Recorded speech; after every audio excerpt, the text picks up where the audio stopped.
Okay, welcome to the August 3rd, 2026 Charles County Planning Commission meeting, and we will get started. Amy, what is first? The first item on the agenda is to take a roll call of the members present. And if you could hold on one moment, I'm getting some feedback. I noticed that.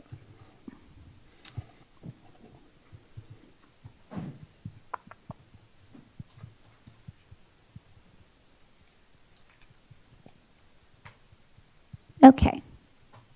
Now we're good. Okay, when I state your name, please answer by saying present. Kevin Wedding, Present. Denard Earl, Present. Jeffrey Bossert, Present. Samaya Hackett, Present.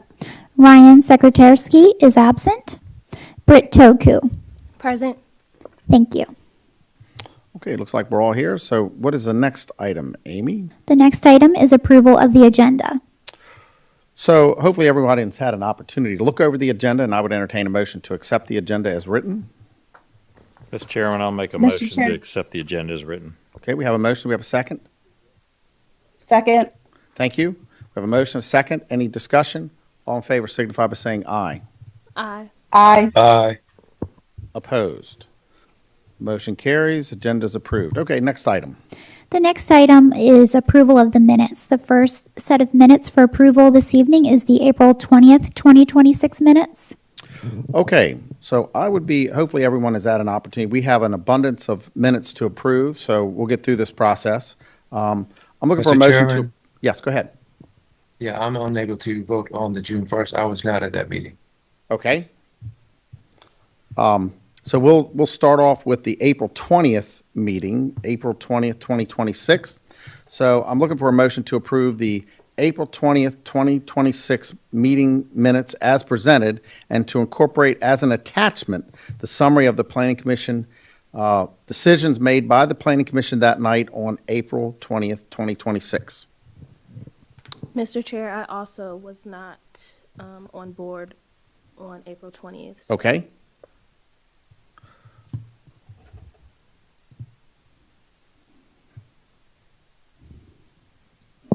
So does that Do we have a present? quorum? We That's- still have, that's we still have a quorum. Okay, we still have a quorum. We're good. So, Mr. Chair, I'll make a motion to approve the April minutes as presented with the additional decisions made by the board. Okay, we have a motion. We have a second. Second. Okay, we have a motion, a second. Any discussion? All in favor signify by saying aye. Aye. Aye. Aye. Opposed? Okay, motion carries. So that's the April 20th, 26th meeting. Same idea. I'm looking for a motion to approve the June 1st, 2026 minutes as presented and to incorporate as an attachment the summary of the Planning Commission decisions that night made on June 1st, 2026. Mr. Chairman, so moved. Okay, we have a motion. Do we have a second? Second. We have a second. Second. Any discussion? All in favor signify by saying aye. Aye. Aye. Aye. Opposed? Okay, June 1st, 2026 minutes are accepted. Now we'll go on, we jumped over. Now we'll go to the May 18th, 2026 meeting minutes. So I'm looking for a motion to approve the May 18th, 2026 meeting minutes as presented and to incorporate as an attachment the summary of the Planning Commission decisions made by the Planning Commission on May 18th, 2026. Mr. Chair, I also was not able to be on the board for that meeting as well. Okay? Mr. Chairman, so moved. Okay, we have a motion. Do we have a second?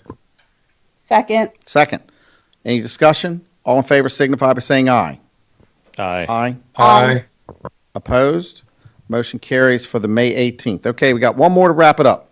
I'm looking for a motion to approve the July 13th, 2026 meeting minutes as presented and to incorporate as an attachment the summary of the Planning Commission decisions made by the Planning Commission that night dated July 13th, 2026.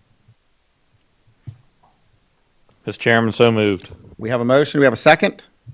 Second. Second. Any discussion? All in favor signify by saying aye. Aye. Aye. Aye. Aye. Opposed? Motion carries.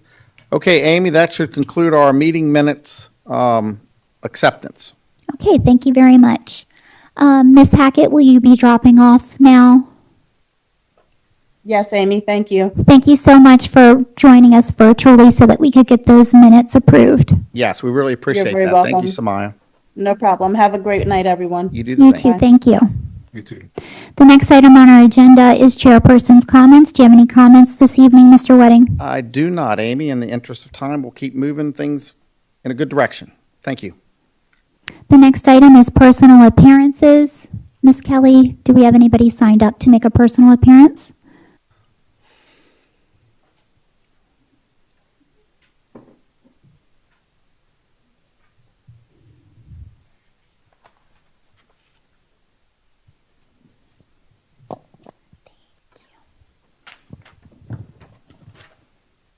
Okay, the first person signed up for personal appearances this evening is Mr. David Heidelbach.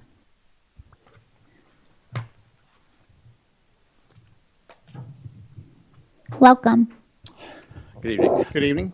When I David. oh, Sorry. go ahead. I'll start the timer. My name's David Heidelbach. I live in Charlotte Hall. I've been before you a number of times, so it's always been about particular public hearings. So I hopefully, in using this particular time, I'm hitting on the right topics.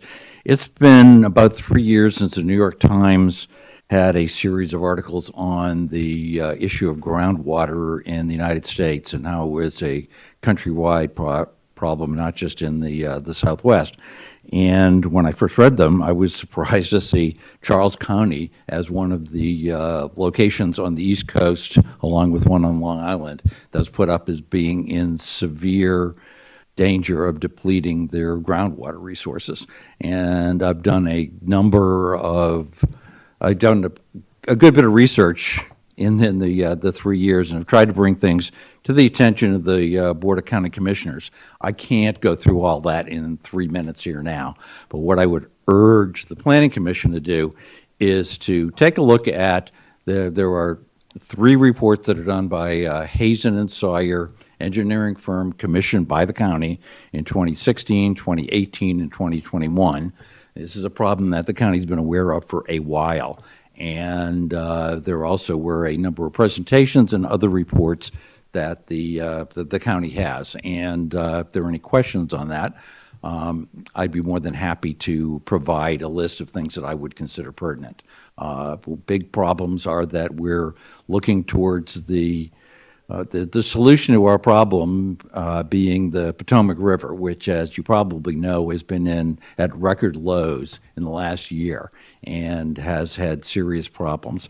So that's it for that. I really think it's something that is critical to take into account as new development is approved. And I think that PGM probably should give you a presentation on just where things stand with their projects and how they think it's going to take care of the problem. The other question I had, I know there's a segment on the PDRBs and the Planned Unit Development Board later on, and I wasn't sure whether this came in there or not, but I saw that the Piney Reach PDRB it's not platted, there's nothing on there, but there is a piece of property there that's been commercially marketed as a perfect site for data centers. And except for the fact that there are residential areas all around it, it probably is. There's a high voltage line, goes right by there. And what I'd like to know is who really has the authority to do this? When Mr. Rice made a presentation about a ZTA for the data centers, he said that the areas in the PUD industrial zones would not be covered. It's hard to get any information at all about this. So any light you could shed on that, I think would be That is your appreciated by time. other people beyond just myself. Thanks for your time. Thank you. The next person signed up for personal appearances this evening is Ms. Nancy Schertler.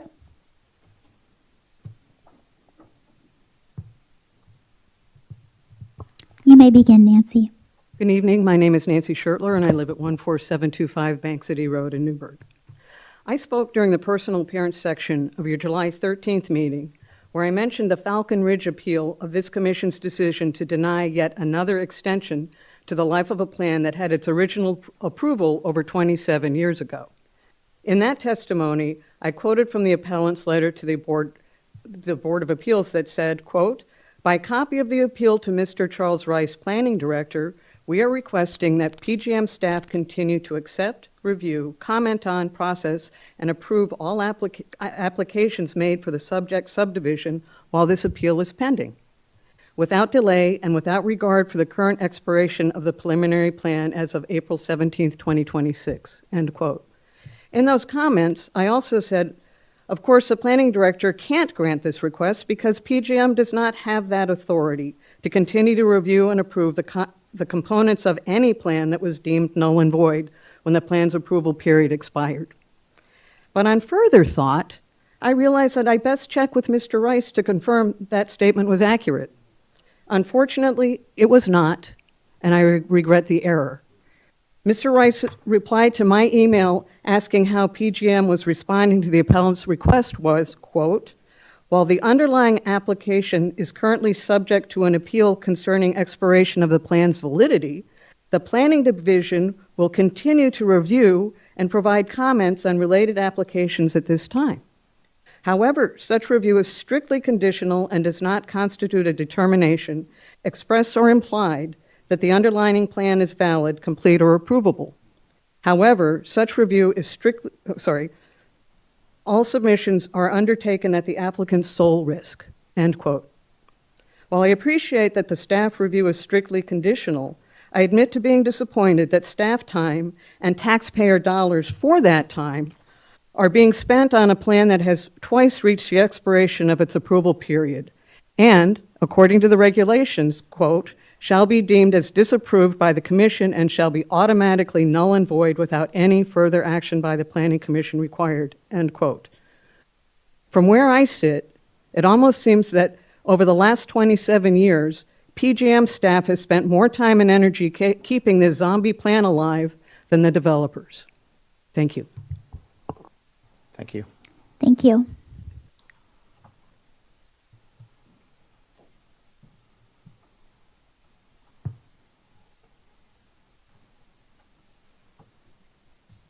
That concludes all of the people signed up to make personal appearances. Okay. The next item on the agenda is our public hearing of this evening. Item 6A, Subdivision Regulations Amendment, SRA 26-01, Amendment to Preliminary Subdivision Plan Completion Conditions. It's being presented this evening by Ms. Heather Kelly.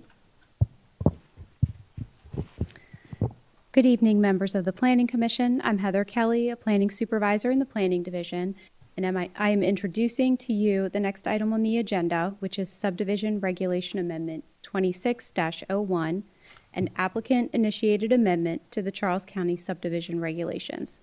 The application was submitted by Stephen Scott of Scott Law Group on behalf of K. Hovnanian Homes of Maryland, LLC. And as a little bit of background, the subdivision regulations currently allow an approved preliminary subdivision plan to continue to completion without additional extension approvals only after the project has both recorded at least 25% of its approved lots on final subdivision plats and has completed substantial physical improvements as required by the regulations. The proposed amendment would modify that requirement so that a project would only need to satisfy one of those two criteria rather than both.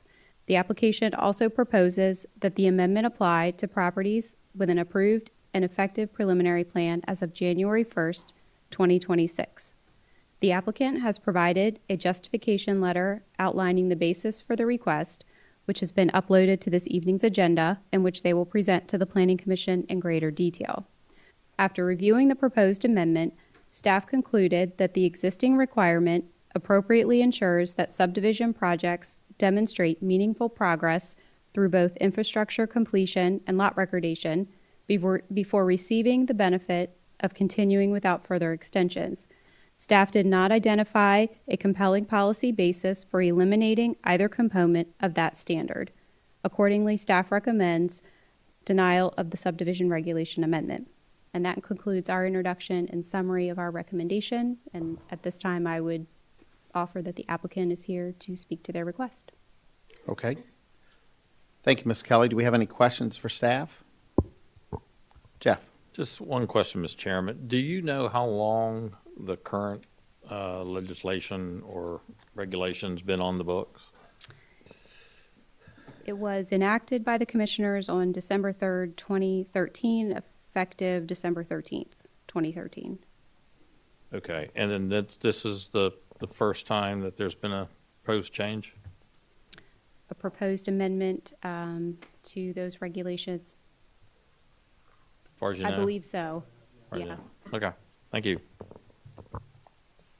Any other questions? Okay, then we'll bring the applicant up.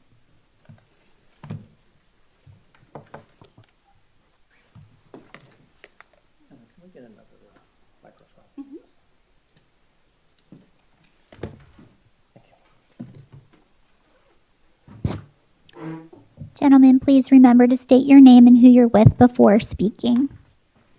And make sure your microphone is on.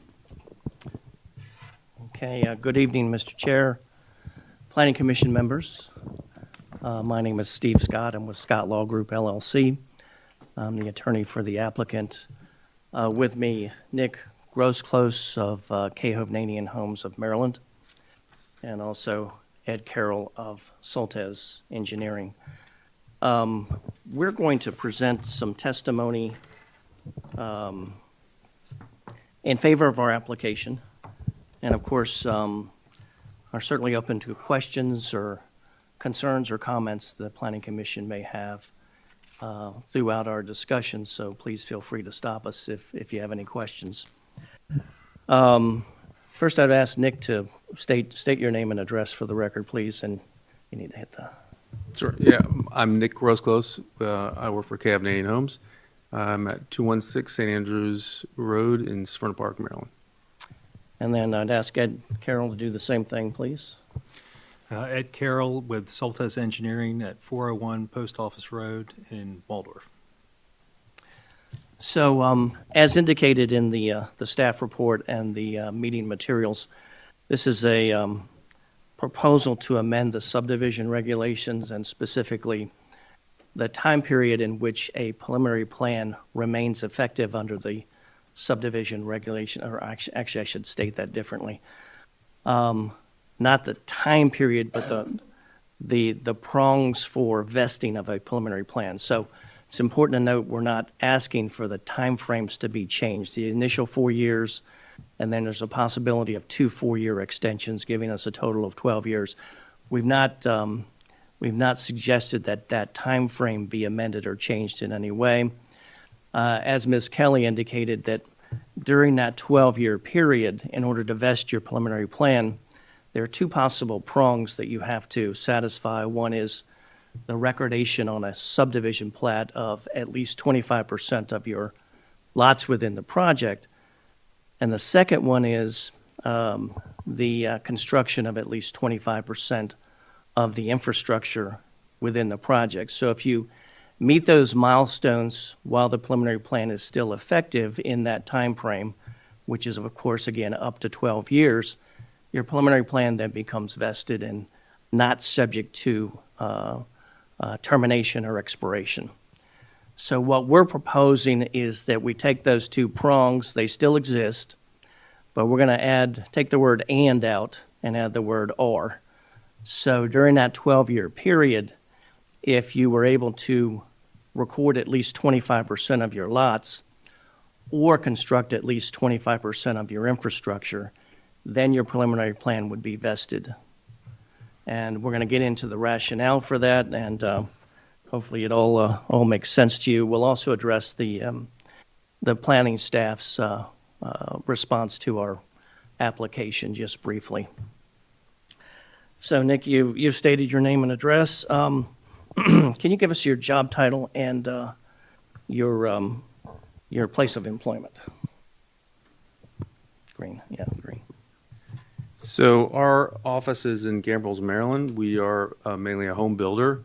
My job is land development manager and manager of construction. We are building, in our division, we build in various parts of Maryland, Virginia, and West Virginia. And how long have you been involved in the land development business? About 22 years. Okay, and K. Hovnanian Homes obviously is a home builder, but also is involved in land development. Yeah, mainly a home builder. Not mainly want to focus on home building, but rely on developers mainly to get lots. But when we can't get them from developers, we do it ourselves. So you're sponsoring this application, of course. The idea of a preliminary plan of subdivision, that occurs fairly early in the project, doesn't? Correct. Nonetheless, there's a lot of time, effort, and dollars that go into an approved preliminary plan of subdivision. Absolutely. Because at that point, you've either got the land under contract and you're carrying the expenses of feasibility analysis, putting the land under contract, and all of the design and implementation of a preliminary plan, correct? Correct. Or you've actually acquired the land and you're also carrying the expense and cost of Many times. Yes. ownership, including insurance and real estate taxes and those kind of things. So when we look at this application, we know that there's a great deal of complexity in developing a preliminary residential subdivision and getting to the preliminary plan status or preliminary plan approval status. Can you expand on that a little bit, the time and effort that goes into a preliminary plan?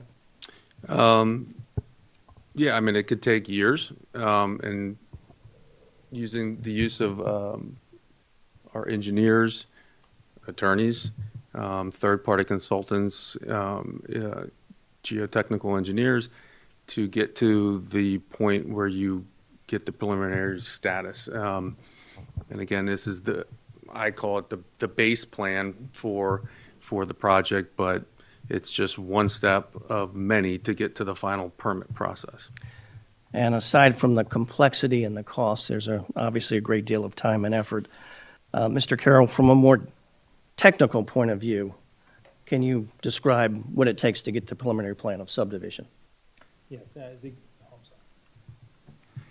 to get to preliminary plan approval, I guess, for a subdivision, it probably takes at least, I would say, over a year to year and a half of preliminary engineering, planning, entitlement work, layout work, of course, and then of course there's going through the review process.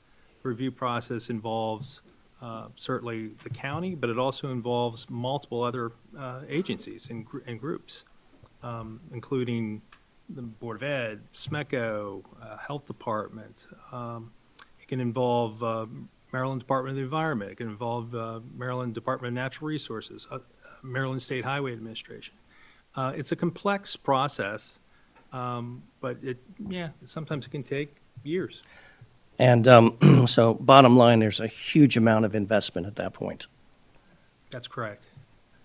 In that regard, I think, and I'll throw this out to Ed first, you may have looked at the staff analysis or the staff report in this case. The staff analysis of the PGM staff, that is, indicates that, or states that the amendment would weaken the existing standard which was established to ensure that subdivision projects demonstrate meaningful progress before allowing the project to continue to completion without further extension approvals. So that's essentially the basis of the PGM staff's opposition to this proposal. What do you say about that? Well, I guess I would argue that meaningful activity, I guess, on a project, if you're trying to do recorded lots, there's a substantial amount of resources and capital that is involved to get to recordation of lots. And that includes going through all the entitlement approvals and going through the engineering approvals. Again, as I mentioned earlier, multiple agencies. But it's a tremendous amount of time and cost just to get to that. So I would consider that not being so much inactive, but that's actually moving forward. If it was the other benchmark, which is construction of physical improvements, again, if a developer is going to invest that kind of money for capital improvements, that's a substantial investment. So, and you make an important point, Mr. Carroll. So we're not asking for the two prongs in the subdivision regulations to go away. We're asking for the preliminary plan to be vested at one or the other. But it's important to understand that there's, again, beyond preliminary plan, if you get to 25% of your lots recorded or 25% of your infrastructure constructed, you've done a significant amount of engineering work beyond the preliminary plan, That's correct. significant amount of design work beyond the preliminary plan, significant amount of investment beyond the preliminary plan. That's correct. And and I'll ask Nick this. So when you get to that point, you've got all that significant investment, significant time and money. Does it seem practical to allow a project to sit and not do anything? It's not practical, no. I mean, you want to move through the process as quickly as you can. There's many times that there's things that come up that you hadn't planned on until you get to the preliminary plan stage that you find out now you have to go and do. Now you have to go invest more money to probably maybe get a easement, another piece of property to make this property work. So there's no reason you want to stop and slow down. Well, and it's also important to note, and I think you mentioned this, Ed, at that point, whether your prong is the recorded lots or your prong is the construction of the infrastructure, you've bonded the project. That's correct. You've got a completion bond out there, and you've made a significant investment, both time and money, and also from a practical point of view to this project, correct? That's correct. From an engineering point of view, in order to get to bonding, you've done a lot of the final design and engineering, or You even have most done, of it. yes. Yeah. And Ed, could you speak about the complexity in getting that done? Stormwater management, forest conservation, can you just address that? Sure. I mean, there's so many components. Actually, one of the things since the 2013, that we have seen is stormwater management has gotten much more complex, particularly for residential projects. It's very time-consuming, very costly to do with the way that the state of Maryland's doing it right now, which is environmental site design. It takes a tremendous amount of labor and effort to go through that process. There's also, you're going through other agencies, you're going through water design, sewer design, sediment erosion control. It's just numerous revisions and iterations of design going through the multiple agencies. It's always not just Charles County. I mean, it's also state and even federal agencies that can be involved. So to further complicate things, for example, and we're just talking about the complexity of one of these residential projects, isn't it accurate the state now has a new forest conservation reg? Effective July 1st. Tell us about that and what that's going to do. Oh, I'll be honest, I haven't dove in that deep into Don't it. know, okay. But I guess the buzzword is no net loss. Yes, that's forest I cover. understand that, yeah. And to have that as a goal, is that going to create more complexity, more cost, and more time and effort?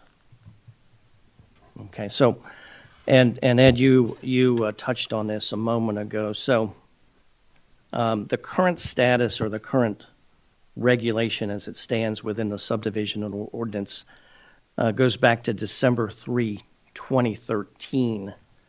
To your knowledge, has that time period ever been changed or adjusted as residential development gets more complex?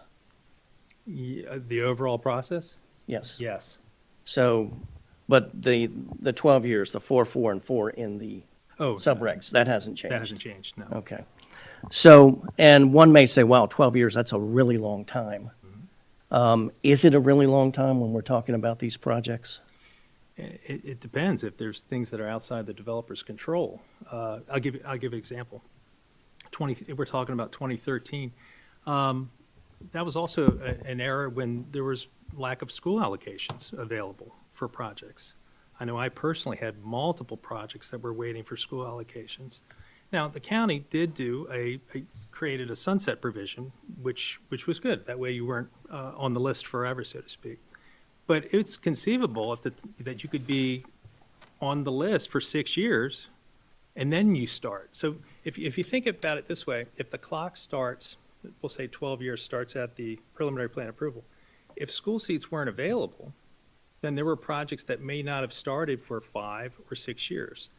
It's hard to get financing for projects if there's no assurances that you can't get the lots recorded. And so many times you have developers scrambling. They know they've got some seats coming in, school seat allocations, and then they just you're trying to go as fast as you can. But it's hard to get financing if there's no assurances that you can get the lots recorded, and without the school seats, there weren't lots. So that was something that was kind of significant in between, let's say, 2013 to 2018, 2019. And also, Nick, things as simple as market demand for housing, that could have a big impact on that 12-year time period, correct? Sure, absolutely. So while 12 years seems like an adequate amount of time in some markets, would 12 years have done it when the housing market crashed in, what was that, 2007, 2008?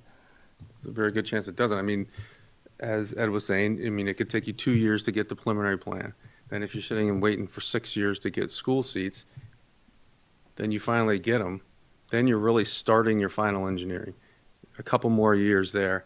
And then things like the forest conservation can change, and it completely changes your plan. There's many times where you're starting over from scratch and going back to really preliminary plan. So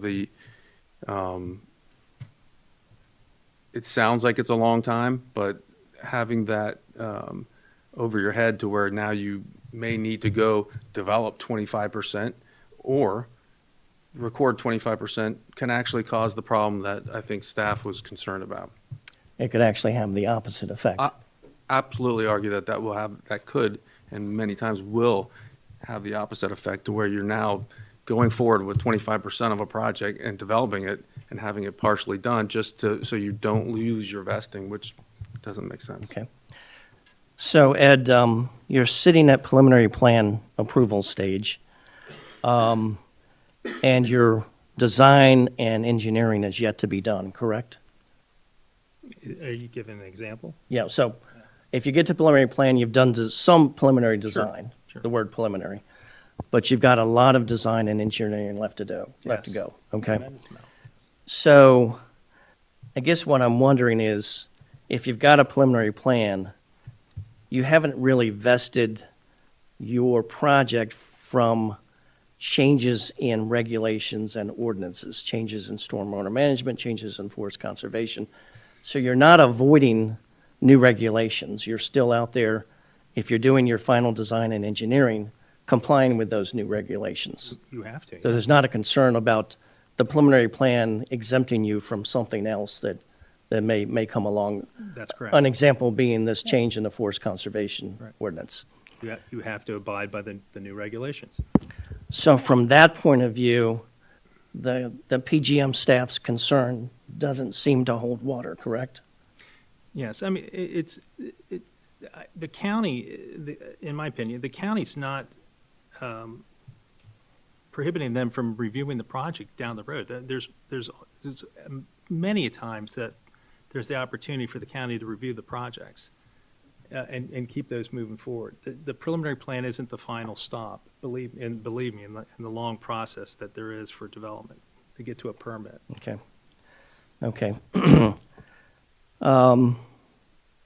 Turning to another issue,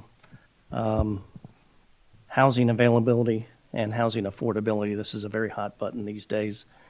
We know that the governor has taken some action in this regard. We also know the state has concerns, and the county has concerns about availability and affordability. You've seen the statistics on growth in Charles County. We're below the target growth conceived of in the comprehensive land use plan. Is that correct? Yes, drastically. Okay, and at the same time, one of our major employers, Indian Head Naval Base, has announced a significant increase in personnel and an expansion. Is that correct? As I understand it, yes. Um, Which is why we have we've looked at different counties that have the need, that their economic reports come out saying that there is a drastic need for housing, and this is why we focused on these different counties. And So- Charles County is being one of them. And that's part of the reason for filing this text amendment. Is that correct? Absolutely. If residential projects are more difficult, more complex, and if you run the risk of losing what you've already done, that is the preliminary plan, what does that do to the supply of housing? Shrinks. I mean, it shrinks. And if the housing stock shrinks, what does that do to the cost of housing? Goes up. And I know you're not an economist or an expert on some of these questions, but so in your opinion, a lack of housing, what does that do to economic development and growth within a jurisdiction? I mean, look, costs go up. The existing houses are more expensive. And for first-time buyers, it's very, very difficult to get into the market. And when they end up spending more money for older existing houses, they'll have to go in, put a lot of money into it, and it's tough. Okay.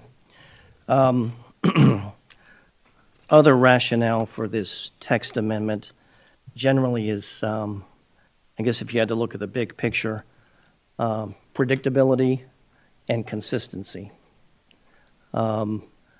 When you're looking at a land development project, is that what you're looking for? Predictability and consistency? Absolutely, 100%. And that's what your lenders, your investors, your builders, everybody involved in They the project require. are looking for. Require.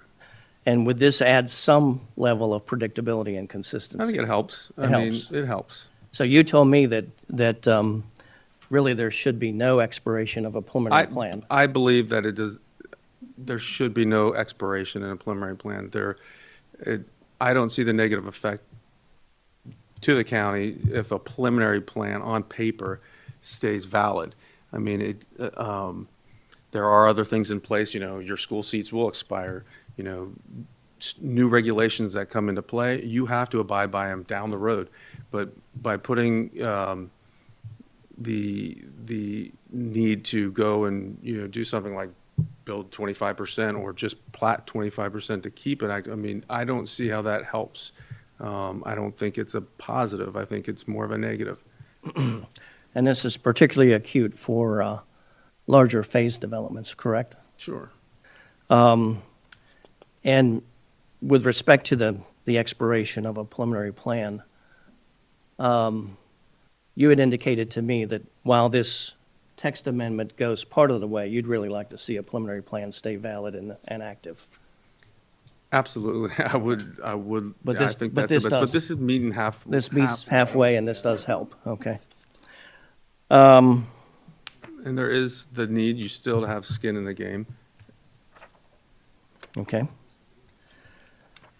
So, Mr. Carroll, I know you had some other thoughts. You might have some notes there. You want to review those, or have we hit those You points? probably hit every one of them. I just Okay. Anything else to add, Nick? I think, we would love to build affordable houses in the county. We have heard, as a builder, from developers in this area that, there are opportunities out there that are going to be and have been affected by the part of the ordinance that has the 25%, the sunset clause on your preliminary plan. And we would like to, see this zoning text amendment come into play. I think it would overall help more than hurt. And Mr. Carroll, to further emphasize this point, what is the most time-consuming and complex part of moving from your preliminary plan to engineering and record plat? Oh, it's going through the engineering process, particularly stormwater management. stormwater management. Yes. And the processes that the county has, which mainly came into effect right around the time of COVID. Prior to COVID, there was a lot more mutual working with the staff, meeting with the staff. Now, isn't the plan reviewer for stormwater management? They're remote, aren't they? I'm not, I believe they were, but I don't know about now. Okay, but that makes the project obviously that much more complex. Yes. Okay. I'd also like to take notice for the Planning Commission of a few of the letters in support that were submitted. One of them, Mr. Bob Harrington, who was the former stormwater management engineer for the county, of course, held a number of different positions in planning and growth management. If you haven't had a chance to look at Mr. Harrington's letter, I urge you to do so. It's very persuasive. It's very interesting, and it's from somebody that wrote a lot of these ordinances and was involved in implementing them and enforcing them with the county. Also, there's a letter from Mr. Jim Whitehead. I know you're familiar with Mr. Whitehead, and he's indicated his support for the text amendment. And finally, as well as others, there's a letter in your packet from Mr. Bill Murray, a former member of this Planning Commission, who expresses his approval or his opinion that this text amendment is a good thing and should be approved. So I'd urge you to look at that material in your packages. And with that, we'll ask if you have any questions or concerns that we can address. Okay, thank you. I will open it up for commission members' questions of the applicant. So, floor is open.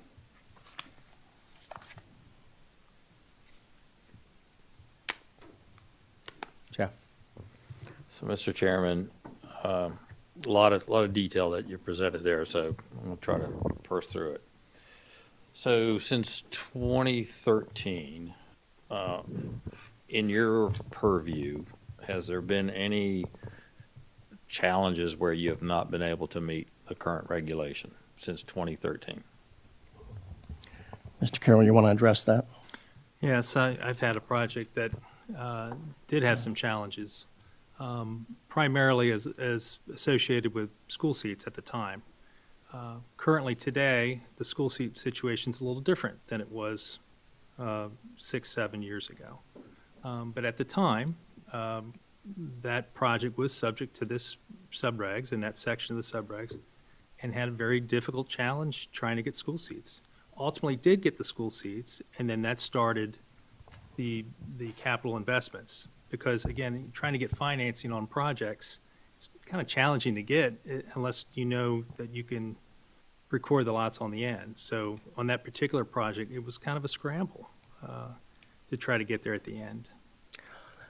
And if the board will recall, I've had two projects come in front of this board for modifications, that is, allowance of additional time under Section 104 of the subdivision regulations. One of them was allowed an additional extension and then eventually was not permitted by this board or this commission an additional extension, and I know you guys remember that project. And the other was granted an extension beyond the 12 years just this past spring for an additional year, which was a godsend to that project. Both of those projects were involved in a number of unforeseen circumstances, not the least of which was a zoning change to WCD. The project further north, the one that is still active and was allowed an extension, was also involved in a developer bankruptcy, a foreclosure sale, a general contractor bankruptcy, and just a number of unforeseen circumstances, not the least of which was a primary entrance road that turned out to be owned by Prince George's County government, which created a lot of additional time, effort, and complexity to the project. So those two that I handled were desperately seeking additional time beyond the 12 years. I know that my colleague Sue Greer had another project that was in here, again, seeking relief beyond the 12 years. I do not think the Planning Commission allowed that Section 104 modification on that one. But you can see there are a number of projects that, for whatever reason, have brushed up on that 12 years without meeting both of those prongs, and could have certainly used some of the relief that this text amendment would give. Okay, thank you. So just a handful is Yes. what I heard you say. Yeah. So I also heard you say that there might be, I guess, somewhat of a workload issue within PGM not addressing quick enough. Well, no, I actually didn't mean to roll PGM under the bus. I apologize if it sounded like that. I guess I'm sort of mimicking what I've heard from the civil engineers in the sense that stormwater management in particular is a huge challenge. And I know that I've heard that the reviewer, at least up until recently, if that was changed, I don't know that it was changed, is in Florida, and that everything is done remotely with that reviewer. And it's the timeframes built into the process for responses from PGM and then follow-up questions and the complexity of the stormwater management ordinance has created a huge amount of hardship on the developers in that particular area. So on the, thank you for that. So on the projects that you did mention, I think on a couple of those you'd asked for an extension beyond the 12 years. So there's an avenue to go beyond the 12 years if need be, under the current regs. There's Section 104 that allows the Planning Commission to modify the effect of the subdivision regulations in various different ways, not just timing. Section 104 acts a lot like a zoning variance and has certain elements that you have to establish, including undue hardship and the fact that the undue hardship was not self-created, that the undue hardship is preventing the landowner from exercising land use rights that may be shared by other property owners that are similarly situated. So Section 104, while it is a possible avenue, is a very significant Hail Mary for these cases. And it's very, very uncertain whether or not that it would be granted by the Planning Commission at any particular time. And that uncertainty and complexity sort of goes back to the issue of time, effort, money, but more importantly, lenders and investors being willing to provide the dollars to develop a project. Yeah, and so while I'm sensitive to the investment and the financial obligations that a person might incur, I think there really needs to be, at least the way the regulation is written, there needs to be some milestones and some metrics to it. So what I kind of see is that what you've presented is somewhat of a workaround, but I'm not sure that I'm convinced yet that it's a significant enough workaround to modify the regs. I think Nick would agree that it doesn't go far enough, but we felt like we wanted to have as little impact as possible on the current regulatory structure, but also provide some relief to landowners and developers. So when you looked at the regulation as written, and you'd said you didn't really look at a time, changing the time, the 4 years, the 3 4s. So I guess what I'm inclined to kind of say is that I'm really looking at the regulation as it's written. Probably should be some flexibility in it, but I'm not sure changing the metric is the right avenue to do that. So, and I'll kind of leave it at that. Okay. Really kind of looking at what is another avenue, that may be available to allow these to go forward. So, and I realize there's a lot of investment that goes with that. Yeah, I don't disagree with you, Mr. Bozer. Maybe a more global look at that process, but I think this would be a good stopgap measure in the meantime.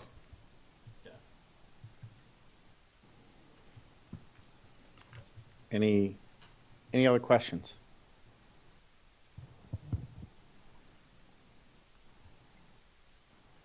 Denard, do you have a question? No? Yes, quick question. Just for clarity on my part, just so I can put it into some layman's terms. So, you have a two-prong, 25% of both needs to be done. And I believe it states, this and the other one, and you're proposing one or the other. Is that correct? That's correct, sir.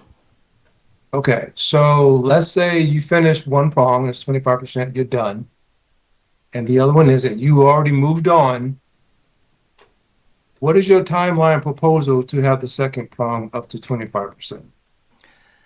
So our our thought process is that all of the incentive in the world is now with the developer to finish that other prong, because at that point, whether he's recorded, he or she has recorded lots or has constructed 25% of the infrastructure, they're bonded and they have established a significant carrying cost and investment in that project.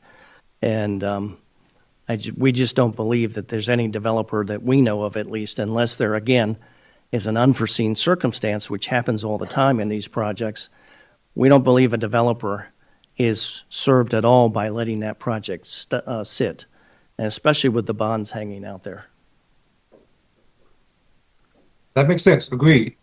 But you still don't have any language saying that this will, even though it's an urgency, according to you, there's nothing saying that we got the exception, we moved on. This isn't the 25%, but we are allowed to move on. But there's no guarantee for the county to say, you only have 12 months, you have 15 months to get this done. That would at least ensure the residents that this won't be layment for however long it can, even though it's a priority. There's no language to say this will be done within 1 year with no extensions. So there are incentives built in, and Mr. Carroll can address this. A number of the items that that are given as approvals have time expirations on them. Do you want to expand on that a little bit? You could have a wetland permit. Yeah, you have to act on that wetland permit in a certain time frame, or else it goes away. And if you lose the wetland permit, you've lost the permit, essentially. School allocations. School allocations are good for 5 years. You have to record the lots within 5 years, otherwise you jeopardize and you lose those school seat allocations. The other thing that I would point out is the current regulation as it exists with a 25 and 25 also does not have a specific time frame once you've achieved those two milestones for you to complete the project. So I don't think we're any worse off than the current regulations. We've just helped facilitate a project. And to your point, Mr. Earl, we've helped this developer continue on the path to completing that project for the landowner or the homeowners that may have bought houses in that project. In other words, the developer doesn't run that risk once they've made that commitment to record the lots or to build infrastructure. They don't run the risk of the preliminary plan expiring and either having to start all over, or in some cases, not being able to start all over at all because of some kind of change in zoning or something of that nature. But I don't see how that even helps. I mean, if that's what you're worried about, I mean, just pulling the rug out and saying your preliminary plan is now expired, I mean, how does that help? That even makes it worse. Now there's to finish a project. I mean, if the concern is there's a project that is partially finished and you're worried that it's not going to be finished, how is pulling the preliminary plan helping it? I don't think, what we're concerned is just the rug being pulled out from underneath you after putting, millions of dollars into it. That's what the concern is. I hope that addressed your question. No, I think, yes, it does, but not necessarily pulling a rug out, but if you're asking for an amendment for one or the other instead of both at the same time, I guess I'm thinking in a customer's mind, this project has moved on and still not completed, even though there are some incentives built in, with permits and stuff like that. I mean, you could, school allocations come and go. You have to wait, and permits can be reapplied at some point. It may take longer, but there's still, as a customer, as a resident, I'm looking at a project that's finished or moved on, and this project is half finished. And so if that happens, it seems to me that this could open up a waterfall of that type of. I think this process that we're putting forward allows you to do it on paper without having to actually go out and develop anything. You can, and no one's moving in. It's on paper. You plat it on paper. 25% of it is platted, but that can vest you so that you can then finish it correctly, finish the process correctly. Also remember at that point that you have bonded the project, so you can't simply move on. You've given the guarantee that the project will be completed at that point.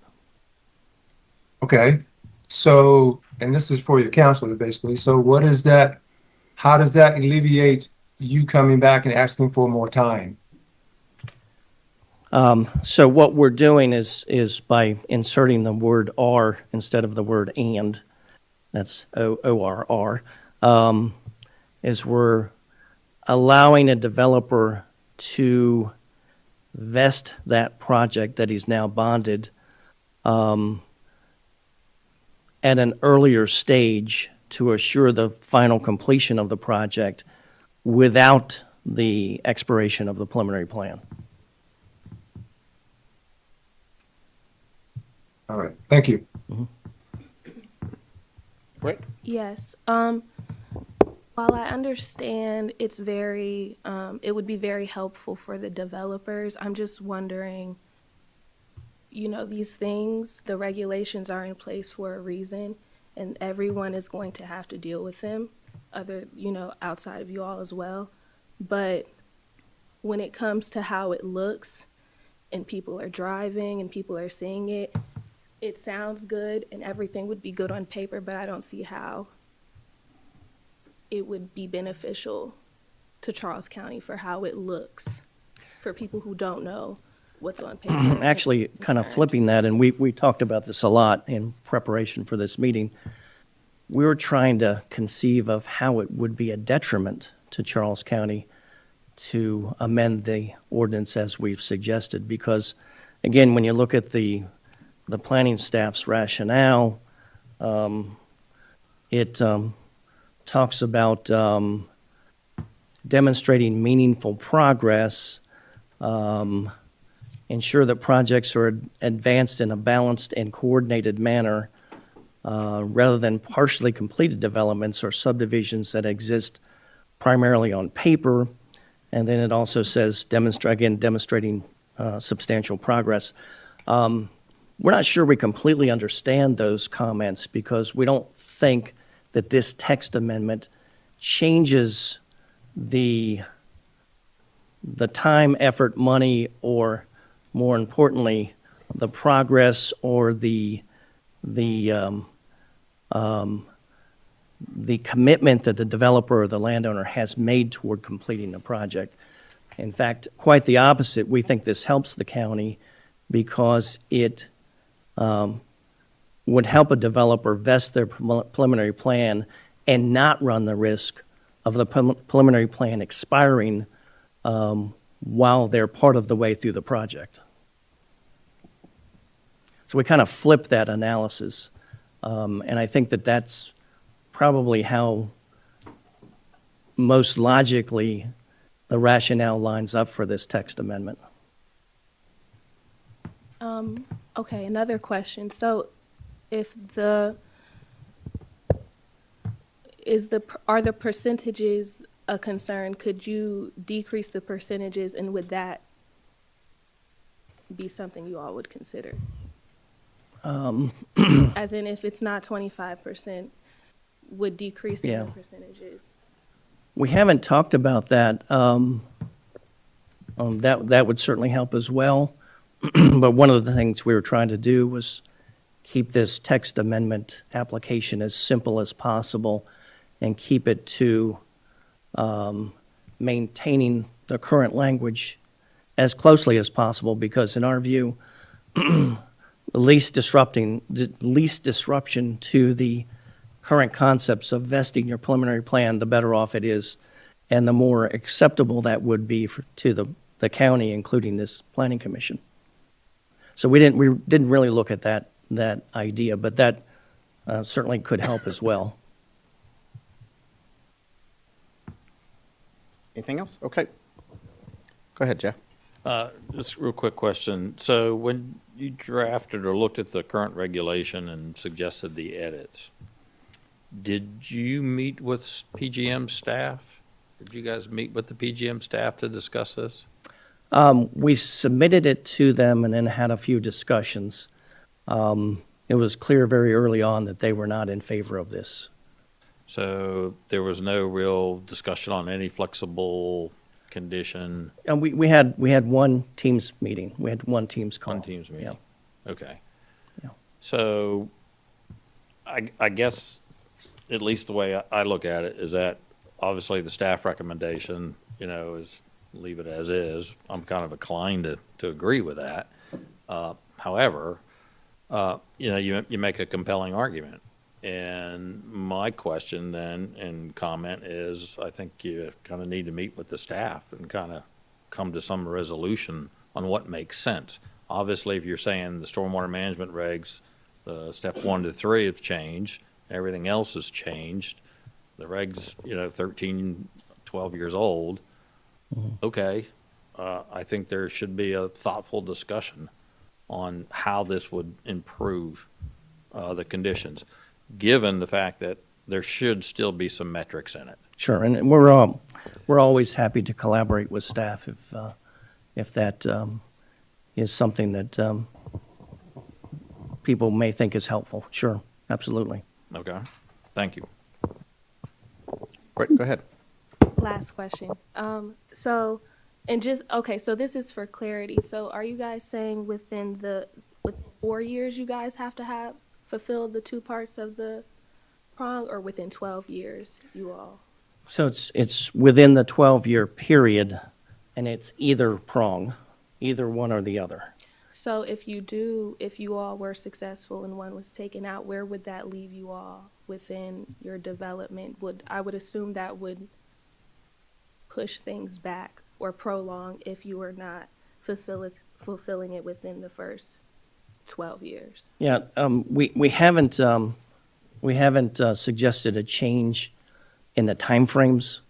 So initially you get 4 years, and then you have the opportunity for 2 extensions of 4 years each. Of course, you have to come back to this planning commission to request those extensions.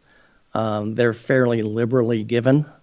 Again, I think the planning commission, not to put words in anybody's mouth, I think the planning commission, as long as you can demonstrate, some progress, I think the planning commission is fairly liberal with those extensions that are in the ordinance now. But we think that by making the ordinance one prong or the other, we're removing some of the uncertainty for developers, investors, lenders, people that put up the dollars and take the business risk of these projects, these very complex and time-consuming projects. And in my mind, it is so that you don't have to go out and actually just build 25% to where people are living in this unfinished, that you can do it on paper again to where you're not dealing with the effect of having to actually construct it. So those processes kind of conflict with each other when you're kind of... No, if you only had to choose and only record the plats, then you don't have to go out and develop the project.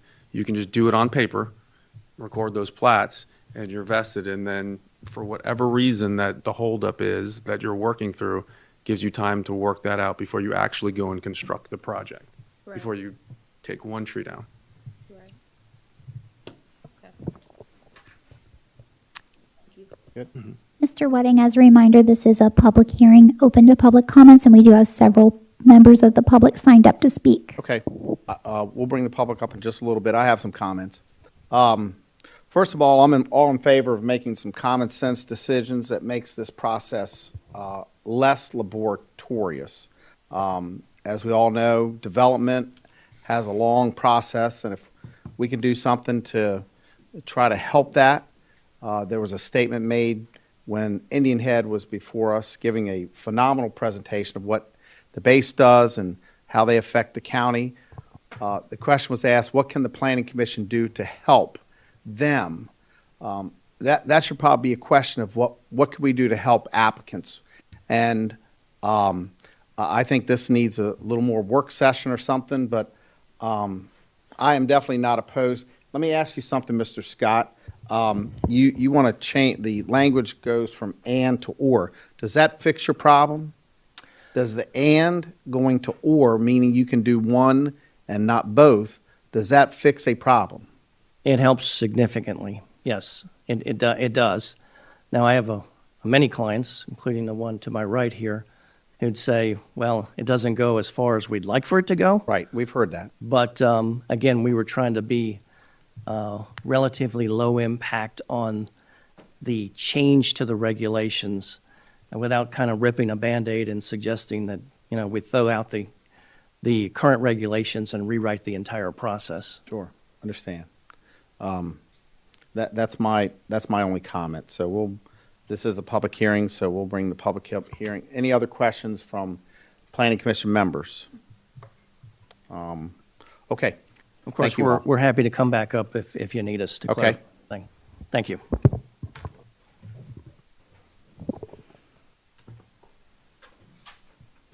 The first member of the public that signed up to speak on this item is Mr. David Heidelbach.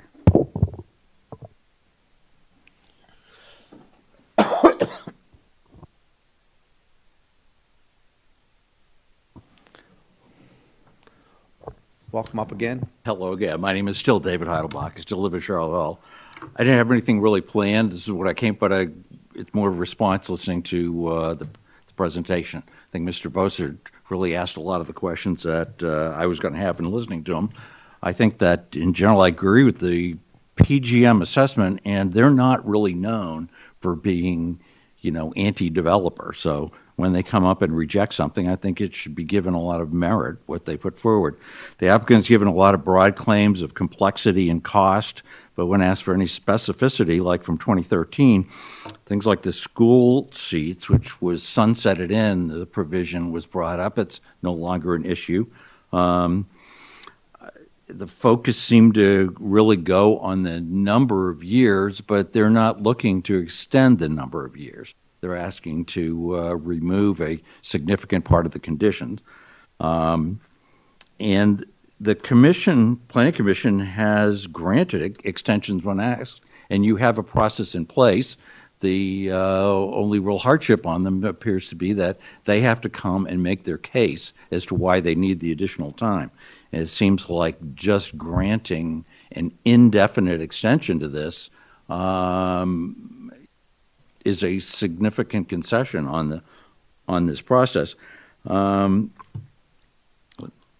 it's hard to get a coherent thing when you're just going off how the questions and answers are going. The issue of new regulations that get introduced to make things more complicated, I think that that's something that developers really expect. They expect that at projects that are going over a number of years, that there are going to be things that come up that make it a more complicated process, like the forest preservation ordinance. I don't know if you've seen the forest preservation signs and going to like Pine Grove or something, that needed to be changed. It's kind of laughable the way it is now.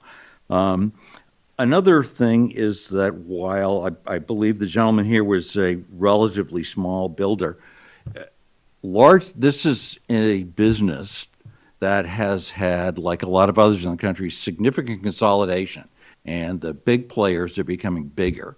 So what is the goal? Who is really behind this? Is this a Lennar Horton type thing? Because the large corporations are going to have their own reasons why they might be willing to let something sit for a period of time and not really feel the impact of financial commitments that are made or the bonds that are there. So anyway, I think you've got a lot of questions that still need to be answered on this, and I think it would be remiss of you to close this out and give a positive assurance today. Thank you. Thank you. Thank you. The next commenter is Nancy Schertler.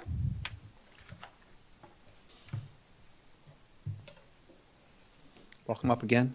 Good You may begin, Nancy. My name is Nancy Schertler, and I still live in Newburgh. The Planning Commission should follow staff's findings and conclusions and recommend denial of SRA 2601. As staff notes, a plan that has reached the end of its maximum extension of a total of 12 years of life, the minimum vesting threshold must be both the recordation of 25% of the approved lots and completion of 25% of associated infrastructure. A plan that could be vested simply by recording 25% of the lots could easily become a zombie development, holding on to school seats that could be used for projects that are actively moving forward towards completion. The applicant proposes a seemingly simple amendment to Section B2 that includes replacing the words and also with the word or to substantially change the intent of the section. What the applicant's proposed amendment ignores is that the following Section B3 that appropriately uses the word or, identifying construction and installation of stormwater management facilities as one of three substantial physical improvements beyond excavation, grading, and filling that may be included to reach that 25% threshold. Stormwater management facilities are not mandatory for reaching the construction minimum. In December 2013, the county added provisions for preliminary plan time extensions with SRA 1217. The purpose of this legislation was to reduce time and expense for both the county and developers and address concerns raised by residents about how long preliminary plans were kept active. I am submitting for the record a copy of the Planning Commission's July 8, 2013 report to the county commissioners, as it provides important insight into the intent and purpose of the proposed legislation, including, at the 2013 public hearing, one speaker who supported the SRA requested a change to allow the preliminary plan to be extended longer than 12 years if there were unusual circumstances beyond the control of the applicant. Sound familiar? It was staff's opinion, adopted by the Planning Commission, that allowing additional unlimited extension requests, such as those proposed by the speaker, would defeat the intent of the proposed legislation. I urge Planning Commission members reference this report the next time an applicant comes before you with a request for a Mod 104 to extend the life of a plan beyond its expiration date. Section 104B clearly states the Planning Commission shall not grant modifications that will substantially impair the intent, purpose, and integrity of these regulations or any county ordinance. Please keep the record open at least long enough to give all members of the commission a chance to read the 4-page 2013 planning report, and hopefully give the county residents time to comment on the applicant's presentation. Thank you very much. Thank you. Thank you. Next, we have Howard Dent.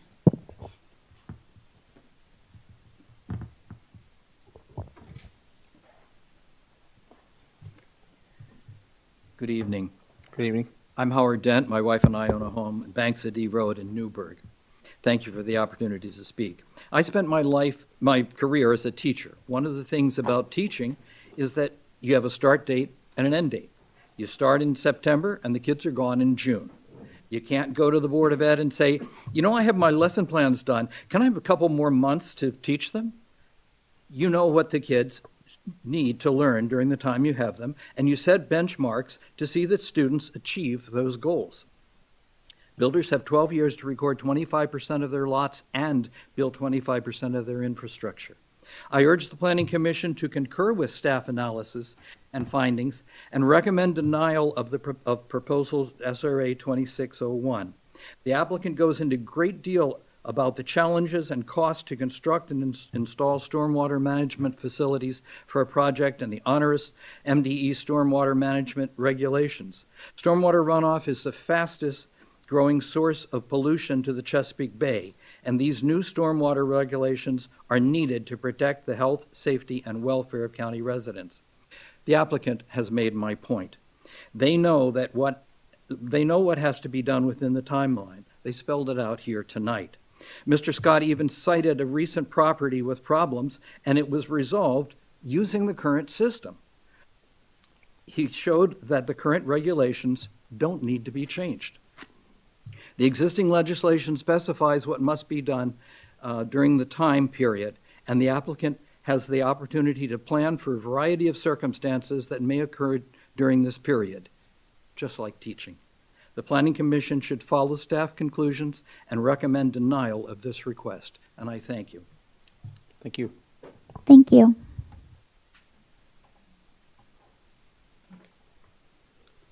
Next, we have Kevin Norris.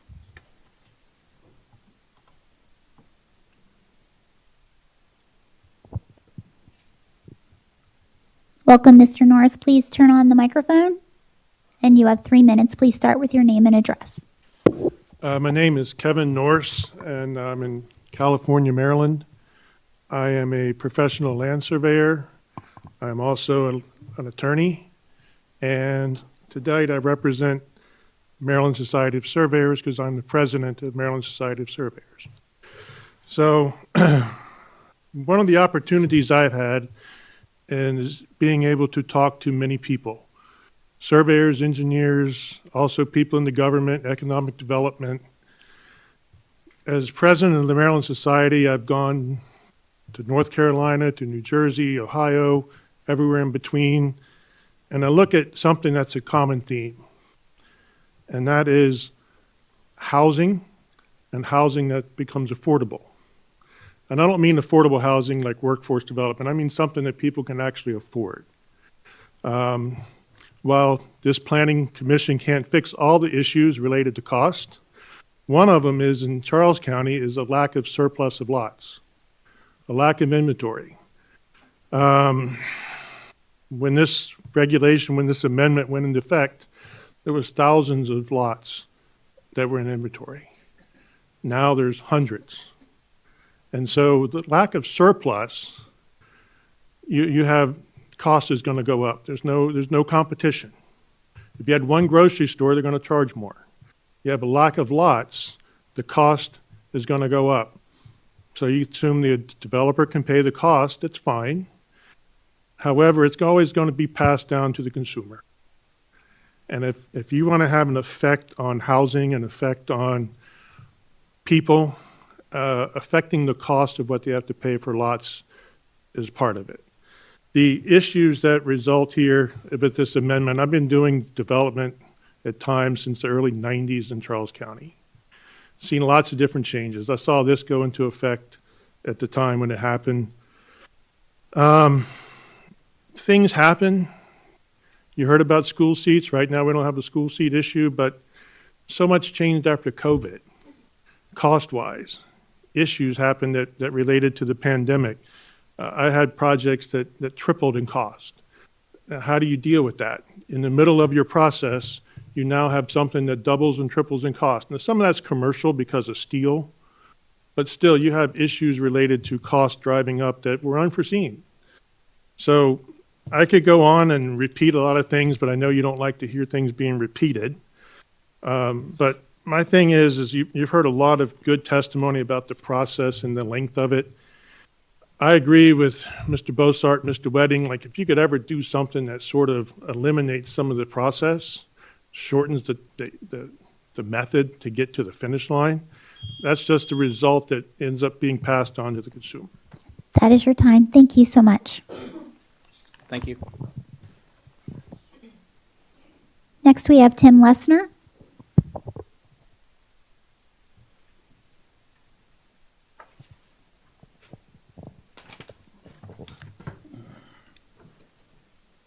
You may begin, Tim. Good evening, Planning Commission. Good evening. My name is Tim Lessner. I'm with Lorenzi Dodds and Gannell, and I've been employed there for 40 years. I've been in front of this board many times over the last several decades, getting, among other things, preliminary plans approved. I would like to say that I do agree with the presentation that Mr. Scott has described in his April 22nd application for the following reasons. Number one, the requirement to have 25% of the lots or 25% of the infrastructure completed was enacted December 3rd of 13 per Bill 2013-16 PGM Notice 1314. I attached it in an exhibit, which I'll give you also. At that time, there were approximately 2,952 lots on the school capacity waiting list. I have that exhibit for you also. Some of which had been on the list since 1994. Now, there are less than 414 lots on the school capacity waiting list. I've attached that exhibit also. Many projects in 2013 remained on the school capacity waiting list for many years and never received school allocation. Therefore, they were not able to achieve the 25% recordation, and the preliminary plan was voided. Number two, due to the cumbersome regulations that all projects must overcome to gain approvals, it takes many years to achieve 25%. The 2010 stormwater regs, which have been discussed in Ernst here tonight, is a very cumbersome project or process, the three-step process. That is, each process taking at least a year. Some projects, just can't, it takes a long time to get over that hump. Number three, on June 16th, 2020, the county commissioners adopted an amendment to the WCD zone per Bill 2020-03.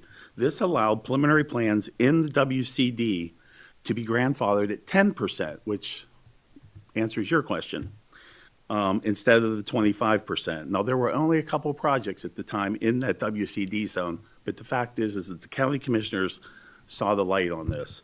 I've attached that ordinance here in the packet also. And number four, most importantly, history of various projects tells us it is very difficult to meet the 25% rule for large projects. I've attached a couple examples, but just for the public here. Scotland Heights, it was approved in June of 2004. Total lots was 447 lots. 25% was 112 lots. So we started that project in 04. The 112th lot wasn't recorded until August of 17, which is 13 years. There's several other projects with the same type of time frames laid out for you. So hopefully you'll take a moment to read my testimony. Thank you very much. Thank you, Mr. Lessner.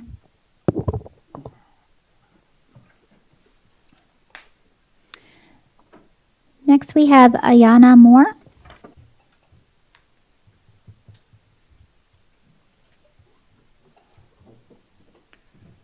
Thanks.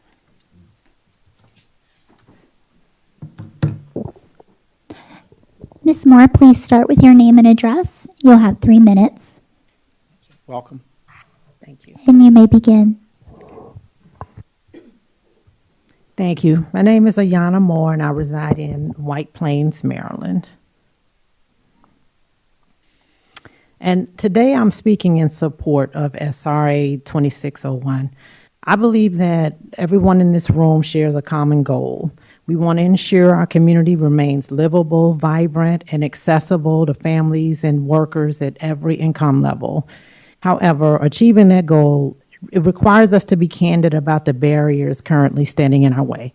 Right now, our county is facing, and our whole region is facing, an acute housing crisis driven by an imbalance.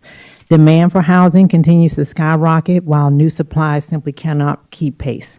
When supply fails to meet demand, costs will inevitably soar, pushing home ownership out of reach for young families and driving rents beyond what local workers can afford.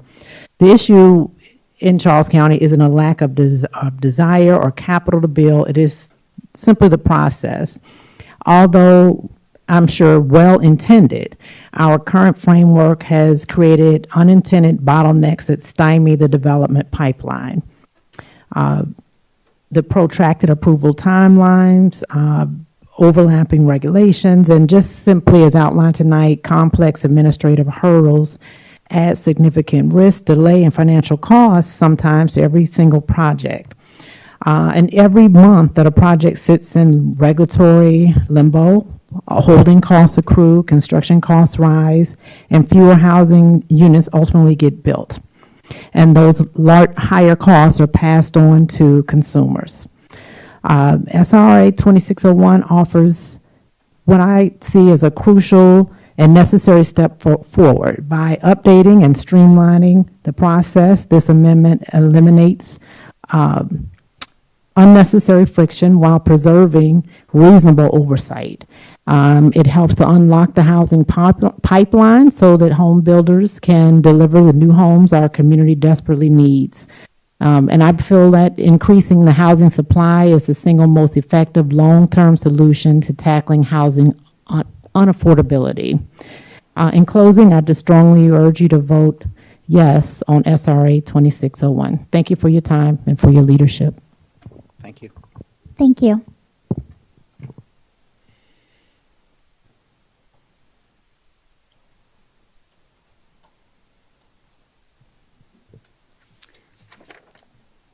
Okay, next we have Claudia Coleman.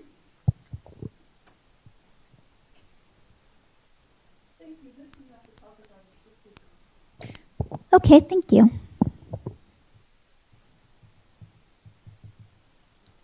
Is there anybody else in the audience who wished to make comment on this particular item? I know we had a couple of late arrivals. Nope, that concludes the public commenters for this evening, Mr. Wedding. Okay, thank you, Amy. We've had some significant discussions. We've had some public testimony for and public testimony against. But I would look to a motion to have a work session and keep the record open, something of that nature. I think that's what we need to do. Mr. Chairman, I'd like to make a motion to keep the record open for another 30 days. So the first motion we need is to close the public hearing. I'll make a motion to close the public hearing. Okay, we have a motion to close the public hearing. Do we have a second? Second. Okay, any discussion? All in favor signify by saying aye for closing the public hearing. Aye. Aye. Aye. Okay, public hearing is now closed. Okay, Mr. Jeff. All right. I'd like to make a motion to keep the record open for another 30 days.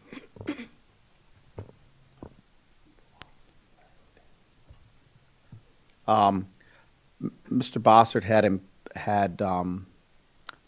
so let me take a call for the vote. Okay, so we have a motion on the floor. Do we have a second? Second. Any discussion? Mr. Chairman, in that time period, I'd like to see some fruitful thought between the applicant and what's been proposed and the PGM staff to come to a resolution. We've heard a lot of comments, as you had said, for and against. However, I think there is some opportunity here that should be taken, and I think that we would be remiss if we didn't have that taken with the staff. Okay, that's what I was going to talk about before I call for the motion. Yep. So we'll have some interaction, but again, you know, we've heard testimony. If there is something we can do to lower the cost of housing for our residents or new residents, I think that's what we should look at doing. And if we could move the process, because this process is a painful one, it's an expensive one, and I applaud anybody that is a part of the from beginning to end process for building. So we have a motion, we have a second. We've already discussed. Any other discussion? All in favor signify by saying aye. Aye. Aye. Aye. Opposed? Okay. 30-day. So what does that get us, Amy? So the record will close on Thursday, September 3rd at 4:30 p.m. Okay. Next item.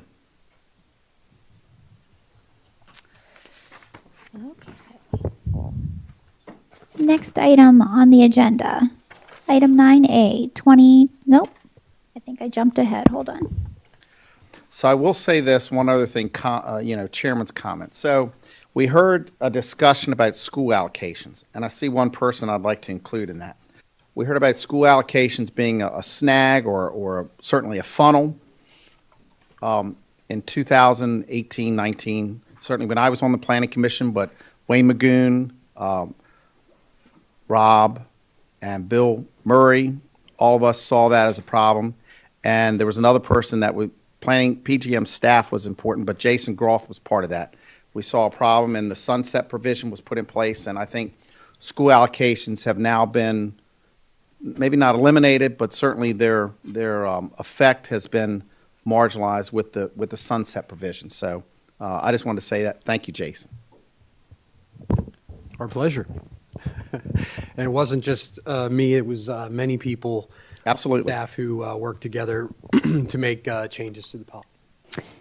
Okay, so as you can see, Mr. Groth has seen my mistake and he knows his item is next. So the next item is item 7A, docket 90, delegation of PDRB authority.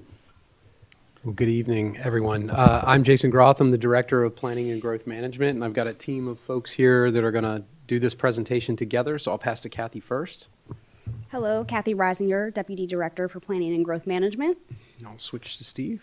Good evening, Steve Scott, Scott Law Group. I represent St. Charles Community LLC and Lennar, which of course is the other party to docket 90 in addition to the county commissioners. And with me, Mark Anderson from Lennar. And I believe online we have Rick Barnes. Rick, do you want to introduce yourself? Yes, I'm Rick Barnes with Barnes Engineering. I apologize I couldn't be there in person this evening, but glad to be attending. So you may ask yourself why this patchwork quilt of people making this presentation, and that's because this was a joint effort to bring this presentation to you. And I've seen some concerns on social media and that sort of thing as to what this presentation is all about. I know it seems a little odd. So allow me to dispel some of the rumors and that sort of thing. This presentation came about as a reaction to public concern. And that public concern was developed over the last several years. This isn't a new thing. In the last several years, we've had concerns over the process that we have for certain activities that are in the Plan Unit Development of St. Charles. And that specifically involves the Plan Development Review Board, or PDRB. What we're doing tonight, what we're presenting to you, is actually a shift in the approval process for small applications. So we're going to get into this in just a second, and I'll elaborate.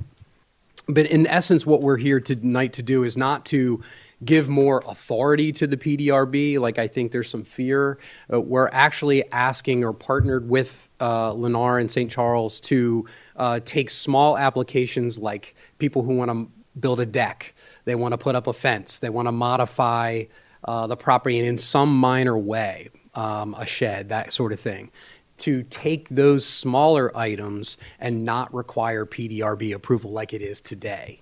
And so what we're going to propose to you are those minor changes, but there's also some clarifications in here so that, everybody's really clear on what we're proposing. We've worked with Mr. Scott representing Lennar and Lennar's partners to say these are the concerns we've heard from the public and we'd like to propose this change. Everybody pretty much got on board. And we are proposing to the Planning Commission that we make this change. And the reason being is because the planning, in docket 90, the Planning Commission delegates certain types of authority to the PDRB. And this happened, keep in mind, docket 90 is from 1972. So it's not this board who delegated that authority, it's many, many, many, many, many boards prior in that fashion. So let me jump right in without further ado. Okay, so the basic outline of what we're going to talk about tonight is the overview of docket 90 as it relates to the PDRB, or Planning and Design Review Board. We're going to review the PDRB structure. We're going to talk about those areas of concern that were raised and those proposed improvements that go along with it. And we're going to recommend changes for that designated authority for those specific things. And then finally, we'll talk about next steps and then the actions required or requested after that. Next slide. I will pass to Steve. Okay, so docket 90, you've heard that reference a number of times. As Jason mentioned, docket 90 has been around since about 1972. It's a zoning indenture between the Charles County government and the developer of the very large planned unit development in our area known as St. Charles. And it was amended and restated or sort of summarized in 2014. And the 2014 document is really the one we sort of look at as mainly our guide. The subject matter here today is architectural and use review and approval. And docket 90 actually vests that authority of architectural and use review and authority or approval in the Planning Commission. But of course, in order to not bog down the Planning Commission, docket 90 also says that authority is vested in the Planning Commission or its designee. The designee traditionally, historically, has been the Planning Design Review Board. But within docket 90, or within St. Charles, we've got 5 villages and then a number of neighborhoods within those villages. And each of those villages and then each neighborhood has a homeowners association as well. So what these applicants end up facing, let's say that I want to put up a fence in my yard, they end up facing needing to get HOA approval, and then also needing to get PDRB approval, and it's very, very cumbersome and very time-consuming. Also, this sort of affects the commercial side of it, too. The way that we've been interpreting docket 90 over the years from a commercial point of view is if somebody wanted to, well, let's say you've got a user in a building that has a certain use, let's say it's an accounting office. If that user moves out and another one moves in, the way we've always interpreted docket 90 is that new occupant needs another use approval. And it occurred to us that that wasn't really necessary because it's the same use. And so that's also one of the things we'd like to eliminate. Let me just make sure I hit all my bullet points. I think that's it. And again, what we're trying to do is eliminate the applicant for architectural or use review and approval from having to go through all of those cumbersome steps in most cases. Now, what will this not apply to? It will not apply to new development. New development still goes before the PDRB. Most commercial development will still go before the PDRB, except for the example I gave you of the change in occupant with the same use. But we've worked a lot with the county staff. We'd like to thank the county staff for their efforts. And we think that this is what we've proposed is a reasonable fix of the sort of the bureaucracy that exists in St. Charles.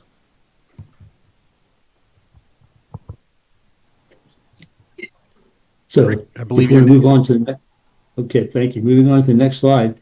So I think it's important to note that I've heard people have used the expression PDRB now for decades, and it's always been this nebulous concept, and people have never been sure, is there one PDRB? Are there 10 PDRBs? Who are these people? What's their authority? So just to simplify it, and after this slide, we'll go down to a spreadsheet, but to simplify it right now, there is a PDRB, which is administered by Kelly and Quinn, and effectively that would, I guess you would call that sort of the St. Charles PDRB that is managed most closely by the developer Lennar, because as Steve just mentioned, it handles the undeveloped parcels in Wooded Glen and Piney Reach of the ongoing development. It handles St. Charles Town Center, right? Because you don't want homeowner residents managing commercial development. So when you have changes around the mall or any of those commercial properties, or them coming in with either site modifications, building modifications, or flat out new development, do you want that managed by a professional PDRB with, an architect, an engineer, a landscaper, a planner? And Fairway Village, Fairway Village, as soon as all the residential development was completed, that was turned over to the residents. But the commercial property, which still exists along Billingsley Road, for instance, that is still under the authority of, again, the PDRB that is administered by Kelly and Quinn. So that is a single PDRB, but they handle, they have letterhead with multiple topics on it, and they handle these various portions of St. Charles. Now, as St. Charles has developed over time, as a village, because each village has its own PDRB, as a village is developed, like for instance, Smallwood was the first one. At that point, the developer stepped away, moved on to Westlake Village, and now all the individual neighborhood associations were able to then select who they wanted on their PDRB.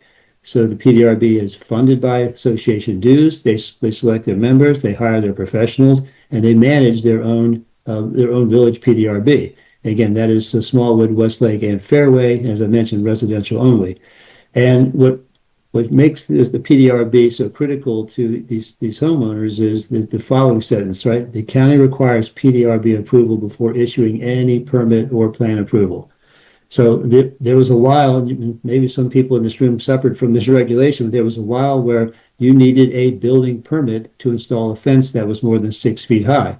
So suddenly everyone in the county was building fences that were exactly 6 feet high, and they were sticking them tight to the ground. And if you had a series of townhomes, you either had to go to the PDRB to leave a 1-inch gap to have a fence now that was 6 feet 1 inches tall, or you could build it exactly 6 feet to the ground and create a swimming pool in your backyard by virtue of having installed a privacy fence in your backyard. So the pain and suffering of having to go to the PDRB, we got so complicated that the county finally said, you know what? Let's change that rule. Let's make it you need a building permit when you get to a 7-foot fence. That way we don't have to hold fences tight to the ground anymore, and you don't have to go to the PDRB, right? It's two things which are both tough on a single residential property owner who wants to get one permit in their life.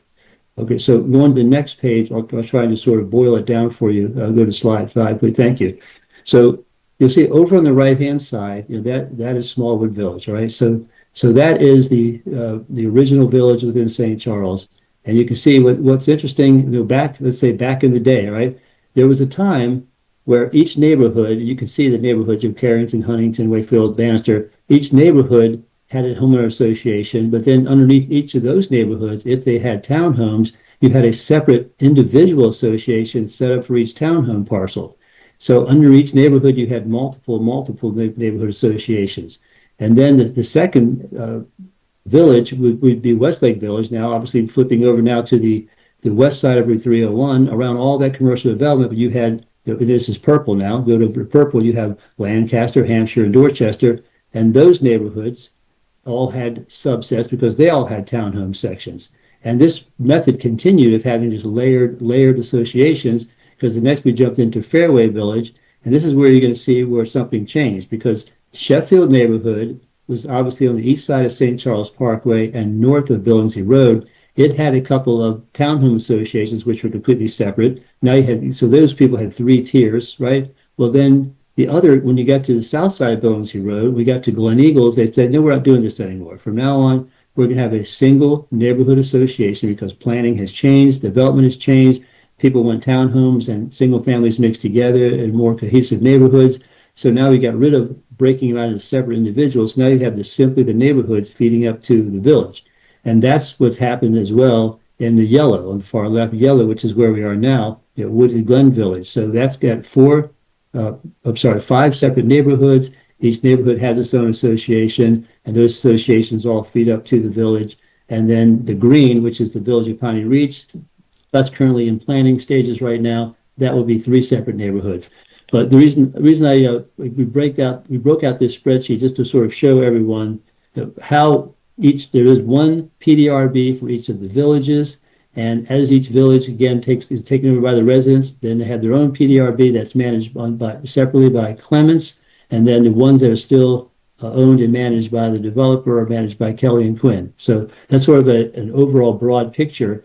But you can see the complexity if you're someone living in a subset of a townhome in Smallwood Village and you want to simply get a permit to do something, and you don't even know where to begin or how long it's going to take to get all those approvals in place before you can then go to the county and get a building permit.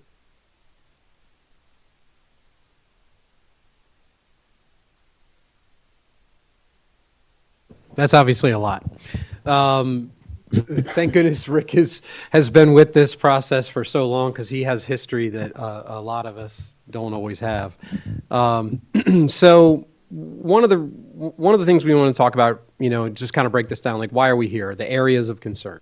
The main thing that came to us as staff was I applied for a building permit on, let's say, the week before, with the intention of getting my permit for the weekend, and I was going to be a weekend warrior, and I was going to build my deck with my uncle and my cousin were coming, that kind of thing. And 4 months later, they got a permit, and people are shaking their fists at the county. But when you dig down, it was the process, because we were in the last however many years requiring that you get PDRB approval before you come to the county. We will not approve that permit unless it had that PDRB stamp on the plans. And in many cases, they needed to get HOA approval as well. That process was taking a while. So the time frame for approvals was really the biggest concern. A lack of a quorum at PDRB meetings was often a problem. And what do I mean by that? So the PDRB, for the most part, is volunteers. And if you lived in an older village where, let's say, folks maybe had a little less interest in participating in the PDRB, then you could easily have a lack of a quorum. And if they're only meeting every other month, then it could easily take 4 months. You miss one, you get on the next agenda, you get on that agenda, then you get your approval. It was quite a simple thing. It was just a timing thing. So lack of a quorum was often a problem. Multiple levels of approval, like I just mentioned. Unclear guidelines and requirements, because the county has its requirements, and St. Charles, the various St. Charles PDRBs may have their requirements, and that may not be clear to the applicants, so they may submit, and they may be missing something that's critical to the application, but they just didn't know because they couldn't find the information they needed. Lack of responsiveness, that's not to be blamed by anybody on this panel, and not to naysay of anybody in the past, but all it takes is one person who is the point of contact to not necessarily be super responsive, who works for the PDRB process. Confusion over who to contact, when you don't get a phone call back from whoever that person was. And then availability of information resources, like I mentioned. So, and then a feeling of an overall lack of transparency, like, somebody's not giving up that information, or they're hiding something, or what have you. Unfortunately, that wasn't the case, but that's how people really felt. And then finally, the county sort of playing the middle person in all of this. We often would have to make phone calls on the applicant's behalf and that sort of thing. And these are, sort of the sins of the past, if you will. But anyway, the point, one quick point before moving on to recommended changes that I'll say is, a lot of folks might be asking, why do you have this set up like this? There actually is a benefit to a PUD. If you look at the St. Charles communities, they are master planned. They have continuous recreational trails that go from one point to another point. You can go for miles and go for a jog or what have you. You have interconnected neighborhoods. You have the largest and probably nicest community centers that are anywhere in the county.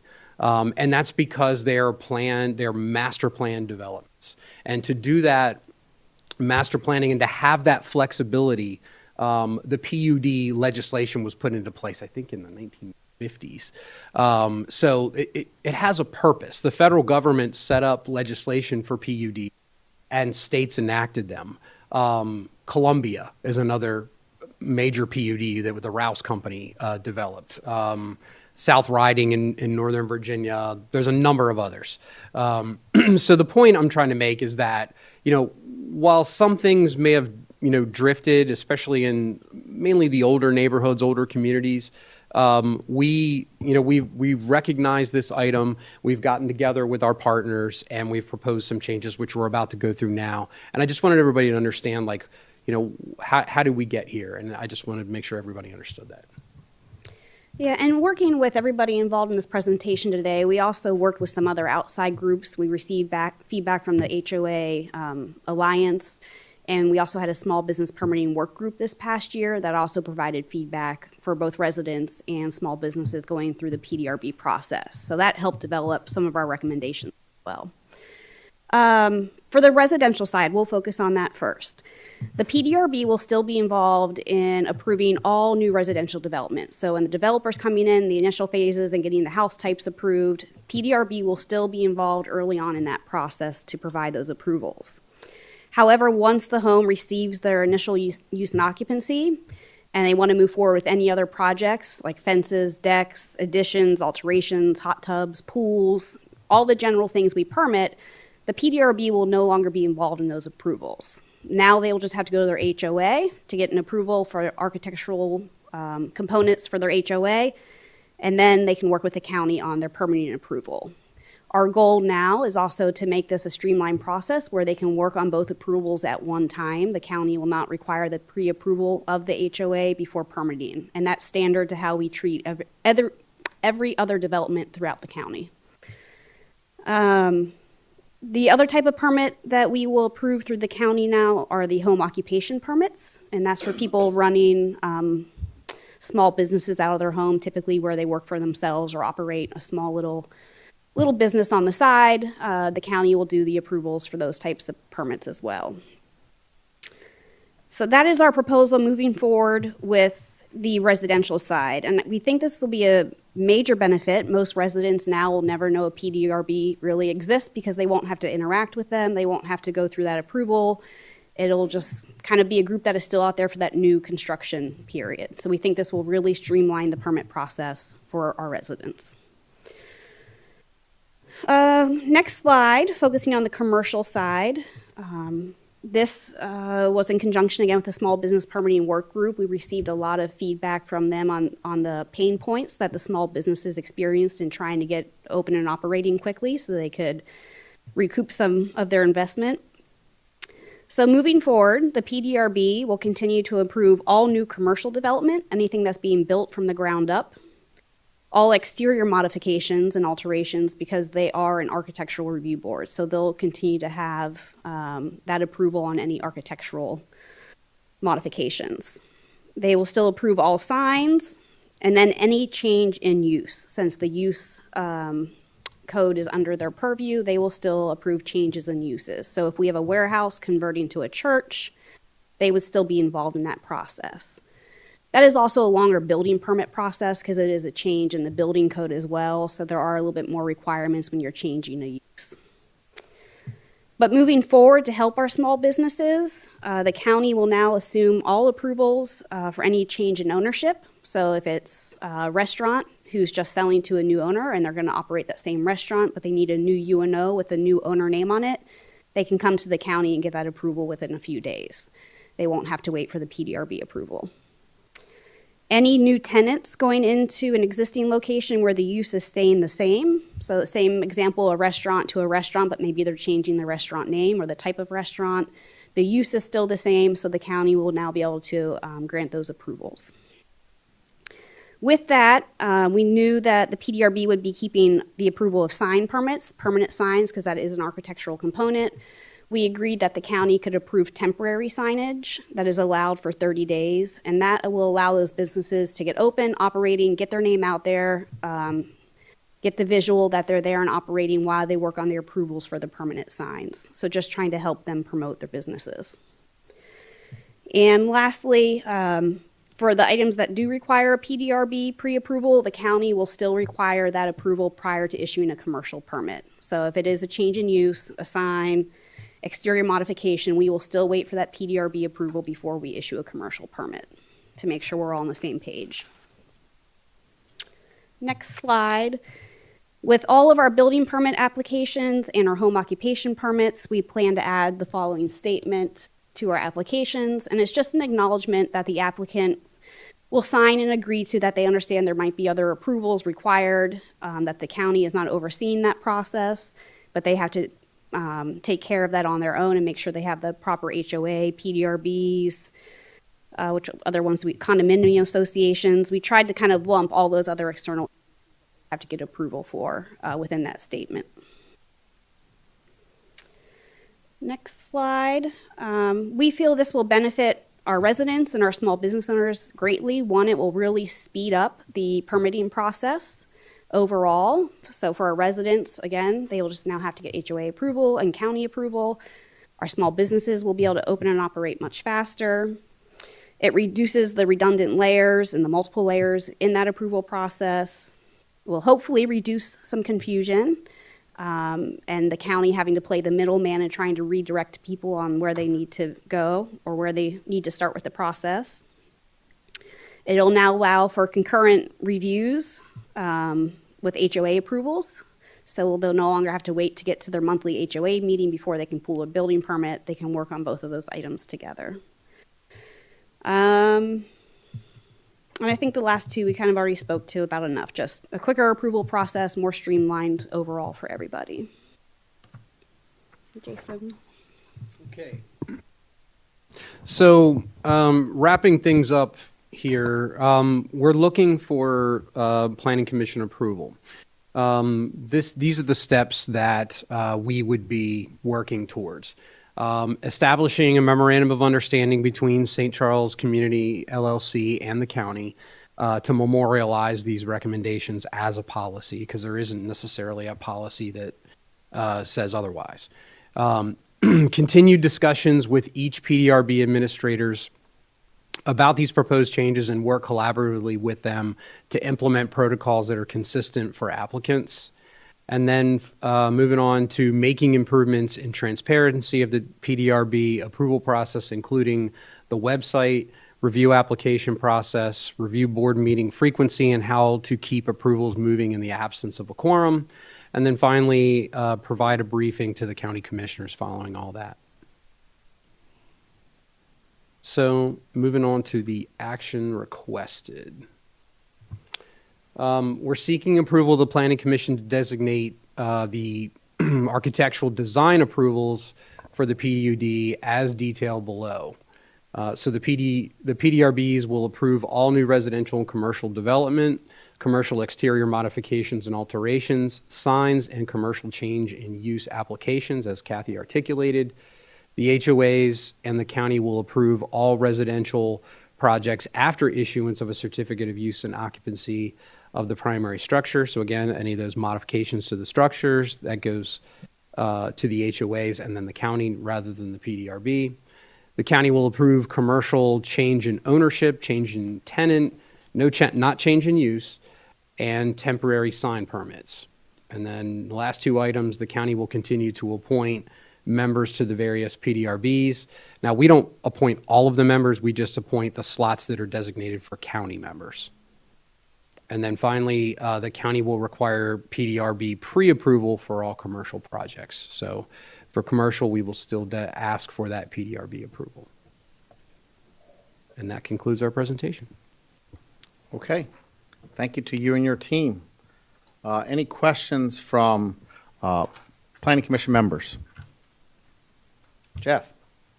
Mr. Chairman, could you explain a little bit, certainly not too familiar with DACA 90, but where does the Planning Commission play a role in any of this process?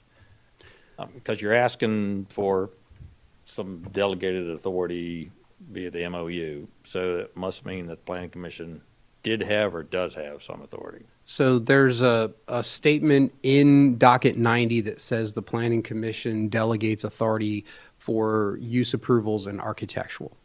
Within the PU, and that only applies within the PUD zone. So when you look at a zoning map of Charles County, you've got a myriad of zones, and then you have the PUD as one of them. Anything in the PUD zone, this particular statement applies to any property zoned PUD. So use approval would be commercial uses, residential uses, industrial uses, the like. And then the architectural approvals, obviously would be the appearance of the structure. And then, of course, signs falls into that as well. So that statement in docket 90 says the planning commission delegates authority for use approval and architecturals. So then and I understand about, like the small stuff you mentioned, the fences and the decks and Yeah. sidewalks. That makes perfect sense. Mhm. What I am concerned a little bit about is the commercial side and major developments. So does the planning commission not have that authority, or has that authority already been delegated through docket 90? It's already been delegated if it's in the PUD zone. So the planning commission does not have the ability to review commercial projects. So you do review them for certain items. Now, you notice that when you get commercial projects, the site development plan, if it's in the PUD, comes before the planning commission. Okay. Yeah, so I guess that's kind of my thought process is that I'd like to see the planning commission, look at some of these commercial projects, more so. And maybe they just haven't really happened yet. Obviously, I don't know if the zoning can be affected or reviewed as well. But certainly for commercial, so when the review board has the ability to approve a commercial project without the planning commission input, maybe I'm reading that wrong. Mm-hmm. That just seems, divergent to whatever, has been happening in the past. So that's kind of where I'm kind of getting at. And so I got it for everything that you had mentioned, except that piece. So I don't know what piece, what modification, what procedures can be implemented to allow this board to review those commercial projects. Maybe you can't. Maybe docket 90 says you can't, but that's one of the things. So Scott looks like he wants to respond. I'm happy to chime in. Yeah, I just like to clarify, when you say this board review, what do you mean by that? So I'm going to give you a specific example. Didn't want to bring it up, but you asked. I did, yes. So on Billingsley Road, there is a proposed site plan, true or not, for a data center. So what I've heard is that this board, the planning commission, does not have the authority to review that project. Is that true as it stands today, or does this board then have the ability to approve, at least in a zoning text mod, to allow that to happen? So you want to take that one? Sure.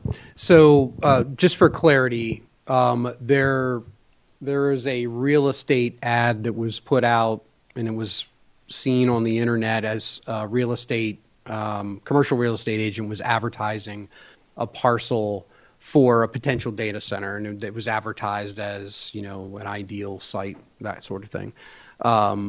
And unfortunately, people have, I guess, taken that and run with it as if something's, already in development or, that sort of thing. That's not the case. We don't have any data centers under review in county, our department. There's been a lot of interest, and speculation and that sort of thing, but that's happening in every county in Maryland, as well as Virginia and Pennsylvania probably. So, but in this particular case, to answer your question, As you know, the Planning Commission does review site development plans that are in the PUD. Use approval, like the use that's happening on that, goes through the PDRB. Now, the way the St. Charles master plan works, so Docket 90 is the structural enabling legislation, and then you have a master plan. And the master plan, the way PUDs work is they're more flexible than what we call Euclidean zoning. Euclidean zoning is what we have everywhere else in the county outside of PUD. And essentially, a planned unit development has to have some form of master plan, which St. Charles does, as well as, Reston and a lot of these other places. But they're flexible in that it says industrial can go here, residential can go here, commercial can go here. This area can be mixed, let's say, of commercial and residential. And so it gives a lot more flexibility to seeing different types of development within the zone. The PDRB is the entity in which approves those uses. When the PUD projects come before the Planning Commission as a site plan, you're looking at things like their road layouts, their community amenity items, things like that. You're not approving their use. And so that's the PDRB's role. So if I could add to that. So there are three elements to the uses of property within the PUD. And it's really, really important to maintain the flexibility, because the other thing that Docket 90 says, the flexibility of use, is that the PUD is supposed to be economically self-sustaining. And of course, Lennar comes in front of the county commissioners and gives a report about the PUD at least once a year, including the economic aspects of the PUD. But there's a master plan, and it sounds like the Wild Wild West, but it's not, because the master plan in each village comes before the Planning Commission. It's been a while since I've done one. The Planning Commission for recommendation, and then the county commissioners for approval. And that master plan is relatively detailed in what areas of the PUD can be used for what purposes. So there's not carte blanche in terms of these uses. And then there are various amendments to Docket 90 as we go through the project that implement those master plans. And those Docket 90 amendments get very detailed about the uses of property, including, for example, with an apartment project, the number of units and the designation of whether it's age restricted or not age restricted. And then finally, there is, as Jason mentioned, when you look at most zones, there's a table of permissible uses in the zoning ordinance. Well, there's not one codified for the planned unit development because of the master plans and the need for flexibility, but there is a suggested table of permissible uses, which by policy, the developer and the county has been using for a number of years. So those are the elements that go into establishing the use of a piece of property within the PUD. So if there was a use, proposed use, that this board objected to that proposed use, what's the ramification or discussion point of that use in front of this board? Is there none other than the master plan review process? So you've got the master plan review process, and of course you've got the site plan process that comes with in front of this board. But the particular area that is in question that the commercial realtor inadvertently advertised this way is in the Piney Reach Industrial Park, which is designated in that master plan for industrial use. And I don't think that a data center is classified as an industrial use. I've never seen that classification for a data center. I guess that advertisement by that commercial realtor was a good bit presumptuous. And that may be. So take data center off the table. Just say it's a car dealership. How does this board then engage in that proposed use? So am I hearing that there is no engagement to that proposed use? So you're involved in the master plan process because you see the master plan and you make a recommendation, yes or no, to the county commissioners. That's correct. I'm remembering that right. Correct? Yeah. So you see that, and of course, each village gets a master plan. You might recall we were in front of this board maybe 2 years ago to amend the master plan for Fairway Village, I think it was, to add the middle school and to move the location of the middle school away from the elementary school. So those kind of details you do see, yes. And then the county commissioners make the ultimate decision on the approvability of a master plan. Okay, so in the MOU then, I guess the way I read slide 8, where it says commercial project and permits, PDRB will continue to approve all new commercial development.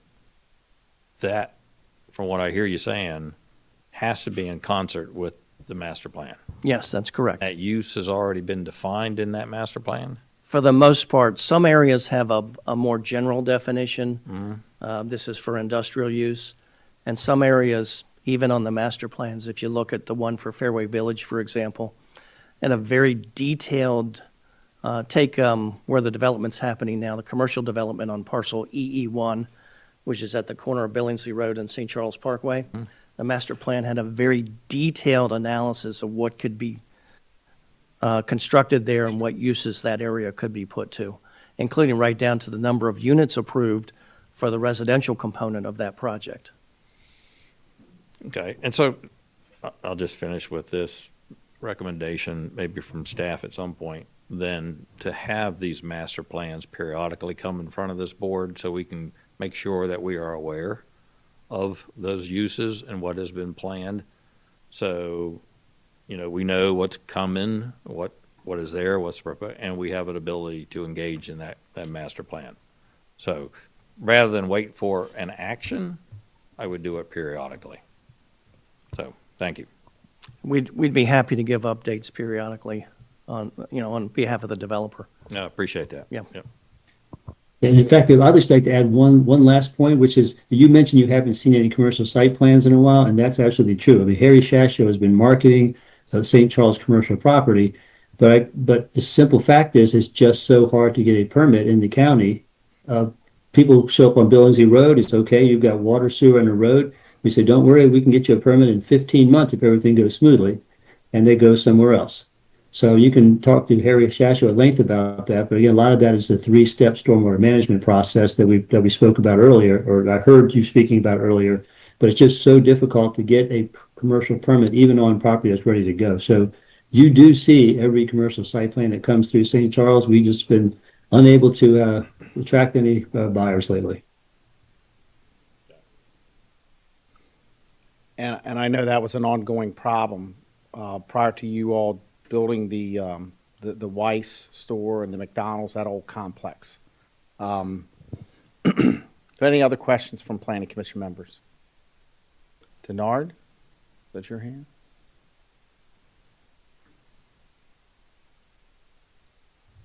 You're on mute, Denard. So sorry. I'm always looking to streamline something to make it more efficient. So I like this idea. I just want to be sure on something. So as a resident, I would no longer have to go through the PDRB to get, for example, as you stated, a deck done. But I still need the HOA and still need county approval. Is that correct? Yes, that is correct.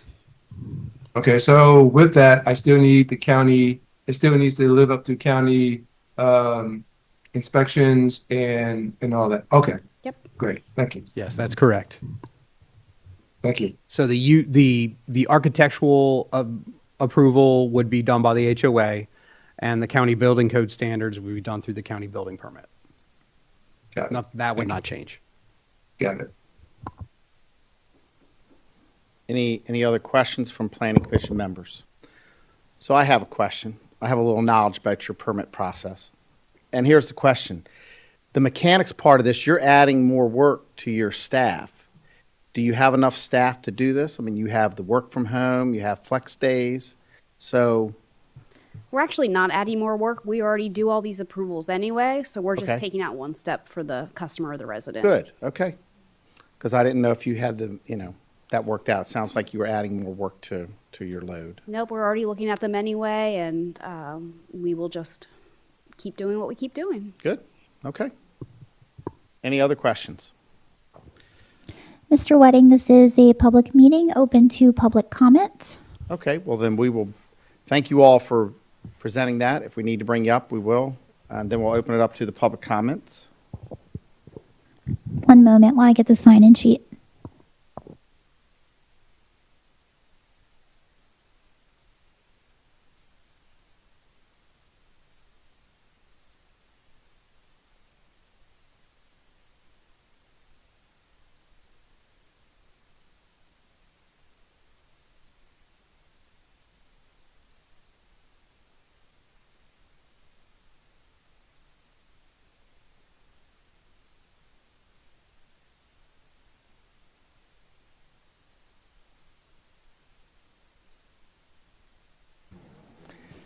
All right, first I'd like to call up Claudia Coleman. Ms. Coleman, this was the item you wanted to speak on, correct? Okay.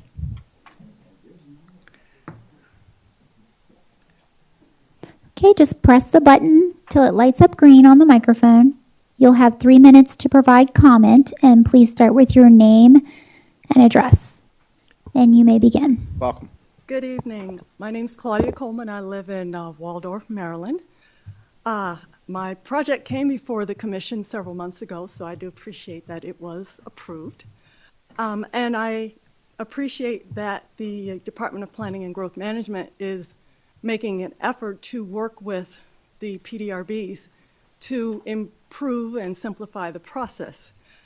I do hope that this is just a first step. I would advocate for many more steps for those of us who are developing commercial properties. In particular, and I did mention this at the last joint commission of the planning, at the joint town hall of the commissioners, I discussed the fact that I had to hire an attorney to convince the PDRB that the use code that it was providing was incorrect, and that the county's use code was the correct one.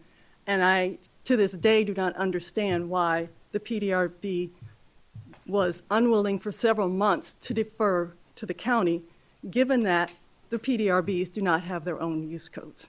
So that is one of the issues that I really hope gets collaboratively worked on. Okay. The other item I just wanted to mention is that the Department of Planning and Growth Management improves the stormwater management, soil conservation, and a number of other areas once you get to the development services permit application.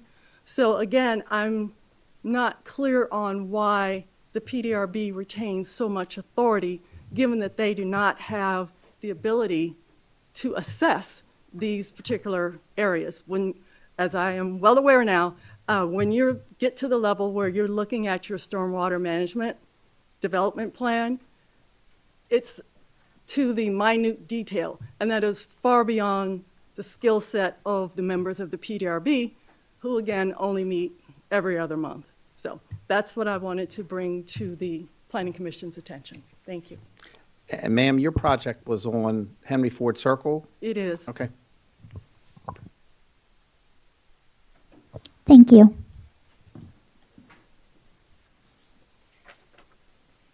Next, Mr. David Heidelbach.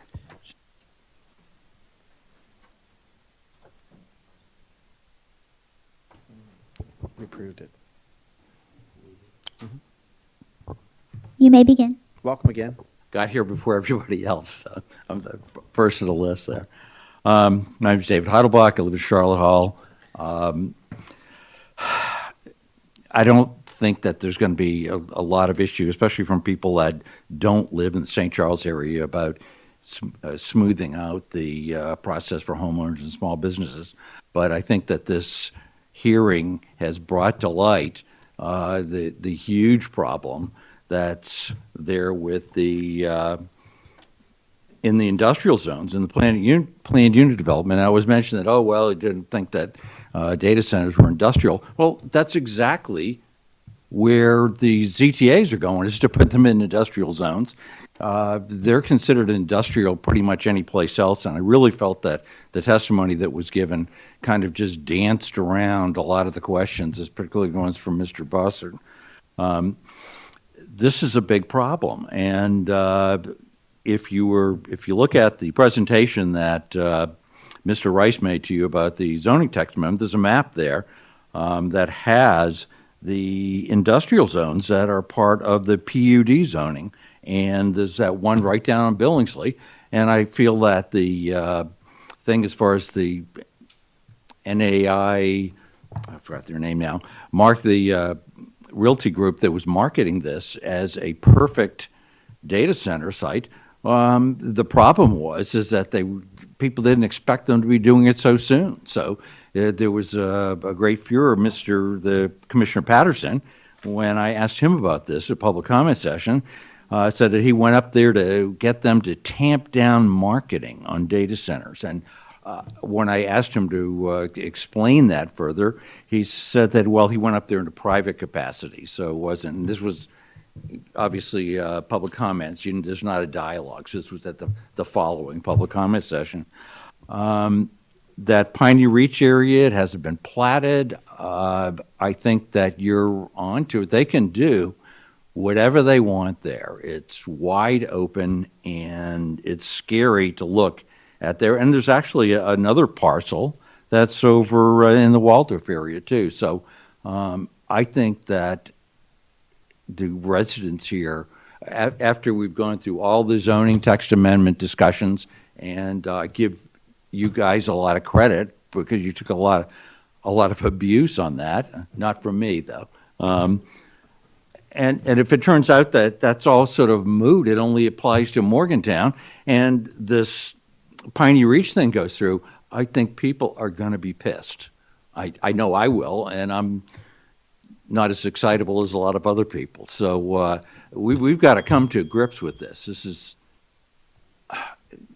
nothing was clarified there with the testimony, except maybe that I'm exactly right. Can I make one last sentence? 20 seconds. There was one clause in there that said that the county will approve commercial change in ownership. So does that mean if they sell that property to somebody who is going to look to put data centers in there, that the county is in charge of the approval process of the sale? I'm not really sure exactly what that line meant. Okay. Okay, we'll ask that thank you, question. Mr. Heidelbach. Thank you. And next, I'd like to call up Jake Burdette. All right, here we go. Please turn on the microphone, Mr. Burdette. Welcome. You have 3 minutes. Members of the Planning Commission. My name is Jake Burdette. I'm a member of the Charles County Against Data Centers Coalition. I did have a testimony prepared, but I want to weigh in on some of the back and forth earlier, some of the questions that Mr. Bossert had about would the Planning Commission get an opportunity to weigh in on a proposed data center if it was in the St. Charles community. And by my interpretation of Docket 90, data centers cannot currently be built in St. Charles communities, and that is because, as the staff said, when Docket 90 and the villages were getting approved, the developers had to submit a list of land uses that are allowed in the Docket 90 area. These village master plans were submitted in 1972. I would be shocked if data centers were included as an allowable land use in that proposal, which means that if a developer wants to build a data center in the St. Charles communities, they would have to amend the village master plans to allow for data centers to be considered an allowable land use. And that procedure on how these, they're called, sorry, I'm scrolling through, they're called zoning map amendments that they would need to do, or I'm sorry, a plan development zone amendment. And Docket 90 says that Amendments to the village master plans approved pursuant to applicable county code provisions governing amending provisions or conditions established in granting zoning map amendments. And so that's to say that if they want to amend the village master plan to allow for data centers, they have to do a plan development zone amendments, which according to this is supposed to follow the same process as a county zoning map amendment, which if you look in the county code, the county zoning map amendments go through a very similar process as a zoning text amendment. First, there's a public hearing with you all, the planning commission, then you all make a recommendation on it, and then there's a public hearing in front of the county commissioners, and then the county commissioners finally vote on those plan development zone amendments. And so, again, as long as the process that's in place right now is being followed, unless data centers are an allowable land use in the village master plans, they should not be allowed to be constructed unless they first do a plan development zone amendment, which would come in front of you all. And so I guess my ask to you all is, it seems like, and I understand these, you haven't been on these boards since 1972, so you might be learning this process along with the public, but just be diligent, read Docket 90 yourself. Myself, Charles County Against Data Centers Coalition, we're happy to work with you guys on understanding this. And make sure that the process is followed and that you don't allow these data centers to be built right now when they're not an allowable land use in the village master plans. And so, unfortunately, I can't get to the testimony I did have written, but yeah. Thank you. Thank you. That is everyone that signed up for this evening, Mr. Redding. Okay. We have someone that signed up, Amy. Okay. Ms. Moore. Oh, I have you signed up under the subdivision regulation amendment, but I did not see you signed up for the other one, but that's fine. If you would like to come up. And after you're finished, if you could come up and fill out my sign-in sheet so that it's complete.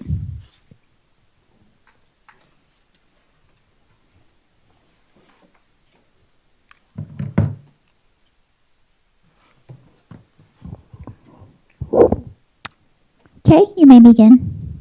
Welcome. Thank you.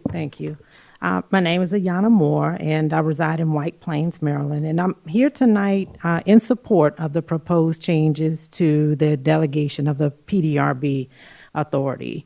I feel that allowing the county to directly handle approvals for commercial changes in ownership, new tenants with no change in use, and temporary signs is a smart and necessary reform.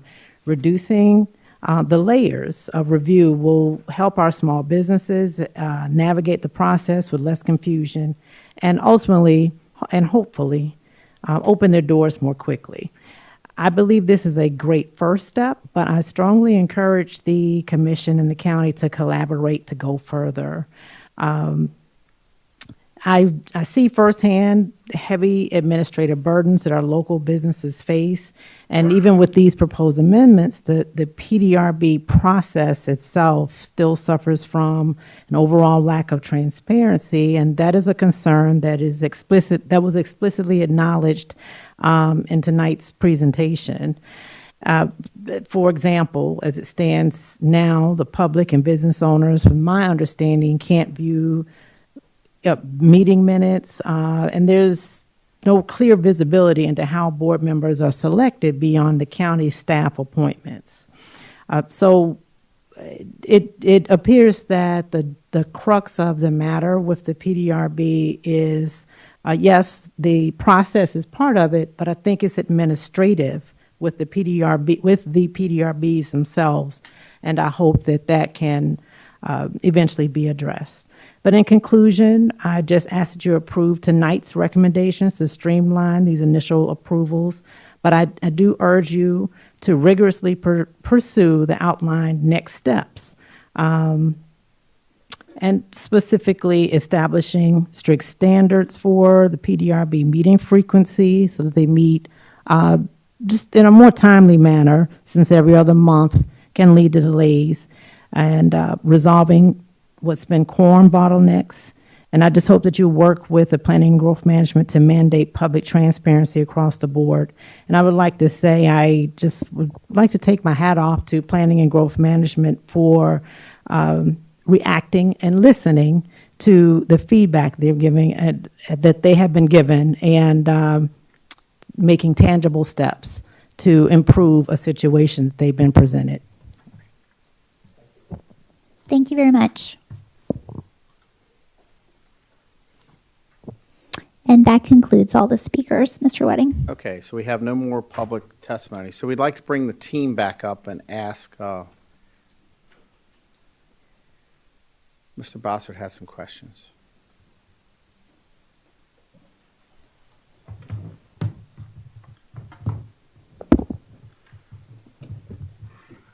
Okay, Mr. Bossert. Thank you, Mr. Chairman. So specifically, can you address some of the comments that were made, particularly the docket 90 question about, kind of the same line of questioning I had about the planning commission, what role planning commission has in the docket 90, commercial development and such.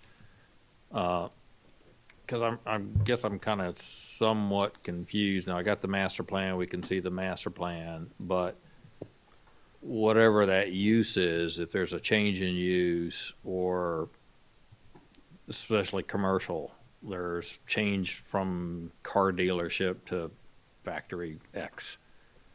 So I'm really curious, I'm kind of hung up on the point is, where does this board fit in that process? So if you can kind of explain that in a little more detail and address some of the comments that were made. Sure. So let me first address the one question I believe it was Mr. Heidelbach had in terms of change in ownership. This is only limited to, like the example Ms. Reisinger gave. If it's a restaurant changing to another restaurant, we're not approving like land deals with anybody. We don't have that authority, and we're not interested in gaining it.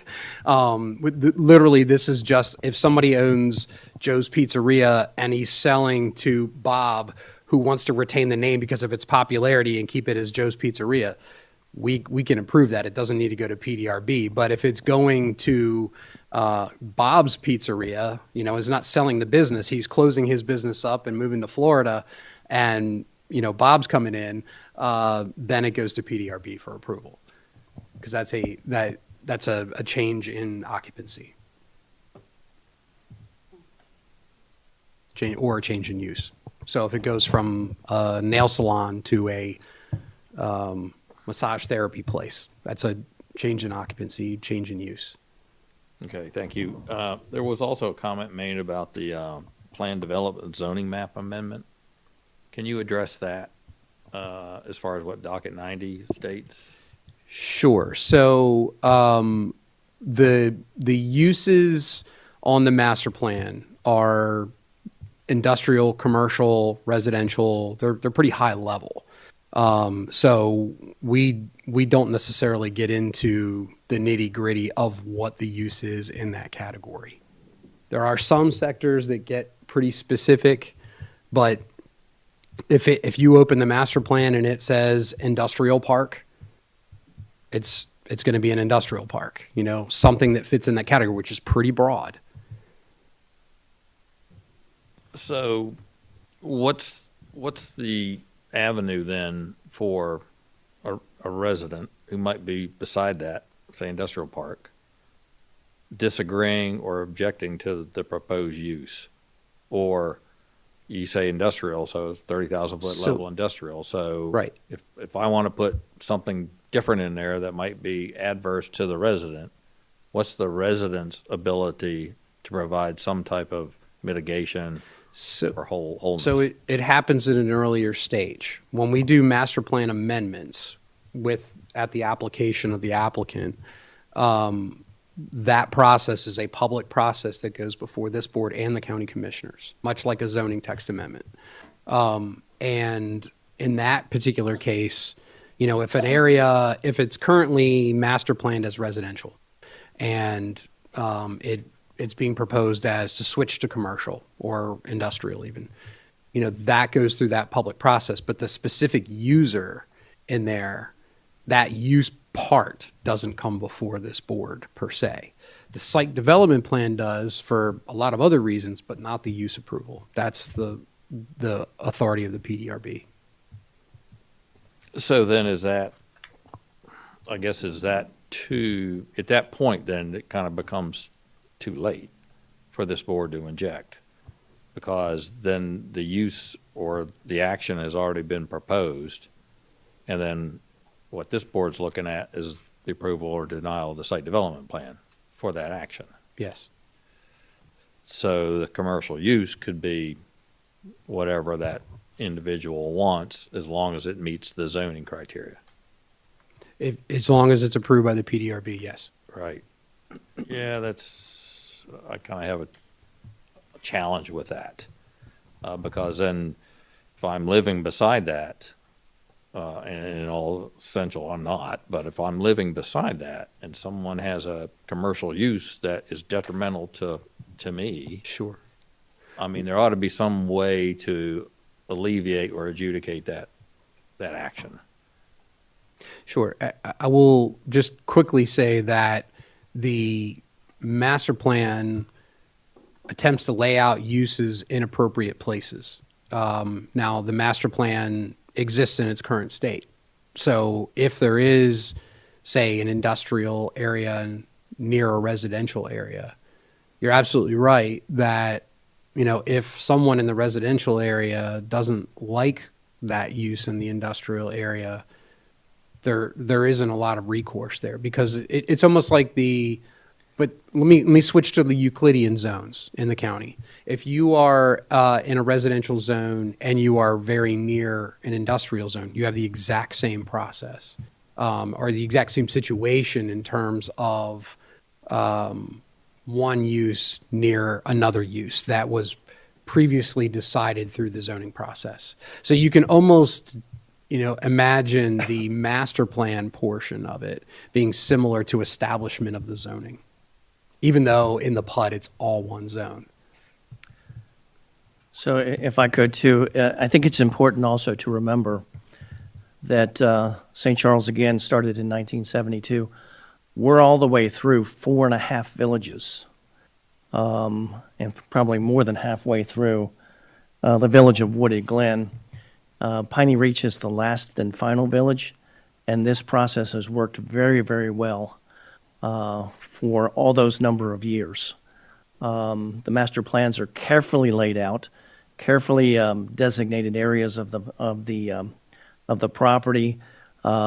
If there is an area of residential use that is going to be butting up on a commercial or an industrial use, we usually like to try to find natural environmental features to buffer those areas, but there are a healthy amount of buffering and separation between those uses, and it's worked very well for many, many years. Yeah, and I get that. I guess I just still kind of hung up on industrial uses are changing. Things are changing. And so does DACA 90 and the process change with the change in industrial use? And so, and I guess I'm saying is that when you mention the industrial use, it's planned development, go back to the data center. Somebody puts a data center in somebody's backyard. I mean, then I don't hear any recourse for that action or any review other than the site development plan comes here, already when it's to the point where it's already been planned out. So to me, that's kind of a concern. And maybe that the authority is beyond the level of this board to modify or address, but I think there ought to be some review of that. And I'll leave it at that.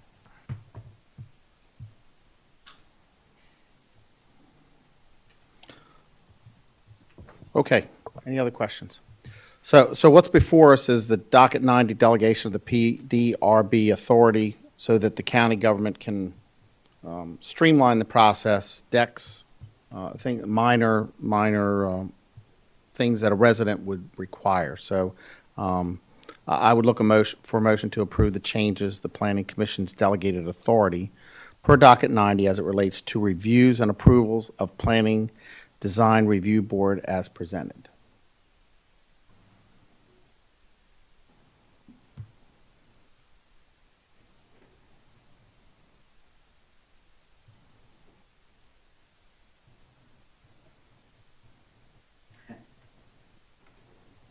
Mr. Chairman, I'd like to request that if we're in public hearing, which we are, right? Public meeting, okay. I'd like to request that the information or the record be held open for another 30 days. Okay. To have an opportunity to review some of the pertinent information that's been discussed. Okay. So we have a motion on the table to keep the record open for 30 days. Do we have a second? Second. We have a second. Any discussion? All in favor signify by saying aye. Aye. Aye. Opposed? Okay, motion carries, so we'll keep the record open for 30 days and get some more public comment. Okay, so the record will be held open and will close on Thursday, September 3rd at 4:30 p.m. And now we will take a little, like a 30-minute break. No, it's not 30 minutes. 10 minutes. We'll take a 10-minute break. We'll be back here at 8:51. 10 minutes.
Okay, welcome back to the Charles County Planning Commission meeting. We are going to resume. Our meeting is August the 3rd, 2026. And Amy, what's next? Next item is item 9A, the 2025 Planning Commission Annual Report, being presented by Joel Bingley. Good evening, Planning Commission members. As you recall, a couple weeks ago, I was here before you to present the Planning Commission Annual Report for 2025. At that meeting, there was some feedback provided, and some was for the future, some was for now. And so for some of those actionable items, I have amended the report and provided you with a printed copy here tonight. Sorry, Denard, if you would have been here, you would have got a printed copy. But you will find in the report some of the changes that were amended from 2 weeks ago. I clarified in the introduction and in the housing section the usage of some of the La Plata and Indian Head statistics and why they were there. There was a question about the growth rate in population and in permits being 1.21%. There was a question about whether that was a typo, but no, those are both the exact same growth rate this year. And additionally, there was a question about the affordable housing shortage figure and whether that was going to be updated yearly or if that was a static number. And that is an annual number that we will update based on development that we see coming through, as well as Charles County's population growth. And then just other minor edits were made for formatting and correctional purposes.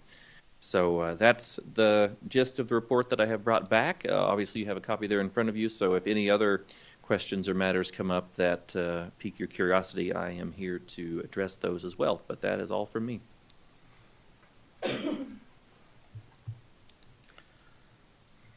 So any questions from Planning Commission members for Joel? No. So Joel, there's a couple things. Last year we had a subdivision that was, the extension was denied, there were lots lost. Is that reflected in this report as in negative growth or something of that nature? No, the numbers that we tally are preliminary plats that are approved, so we haven't had a mechanism before to count ones that have now been taken away, but that is indeed something that we could look into in the future. That makes a lot of sense based on what we've heard from the testimony tonight, because that does happen. And it looks like, and I think we all talked about that the last time, but it looks like the growth, if you had to put a percentage, what is the growth percentage? And I didn't look in this report yet, but the growth percentage that the county is experiencing now is what? Is it 1%? Is it point something percent? It's a little slightly higher. It's 1.21%, which Okay. is the most recent annual growth, but about over a 10-year average, it's 1.26.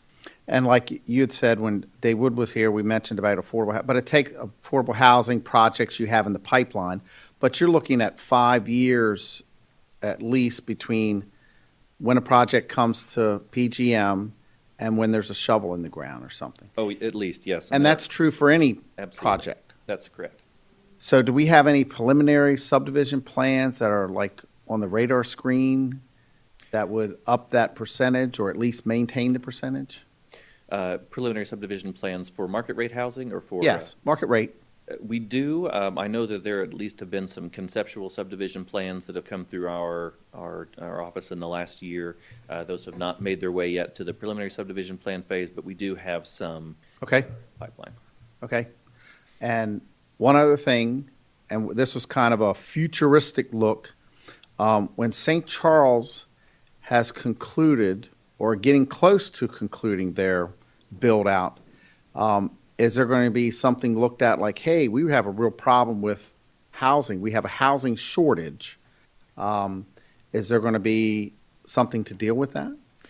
Well, funny you should ask. What our current comprehensive plan update is hoping to address that very question.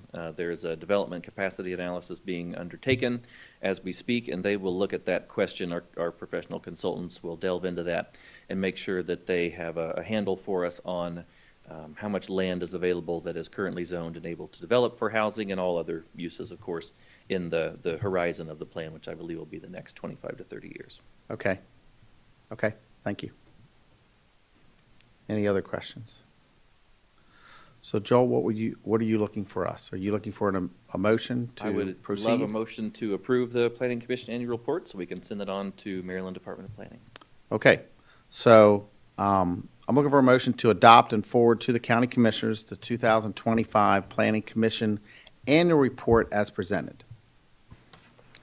So moved, Mr. Chairman. Okay, we have a motion. Do we have a second? Second. We have a second. Any discussion? All in favor signify by saying aye. Aye. Aye. Aye. Motion carries.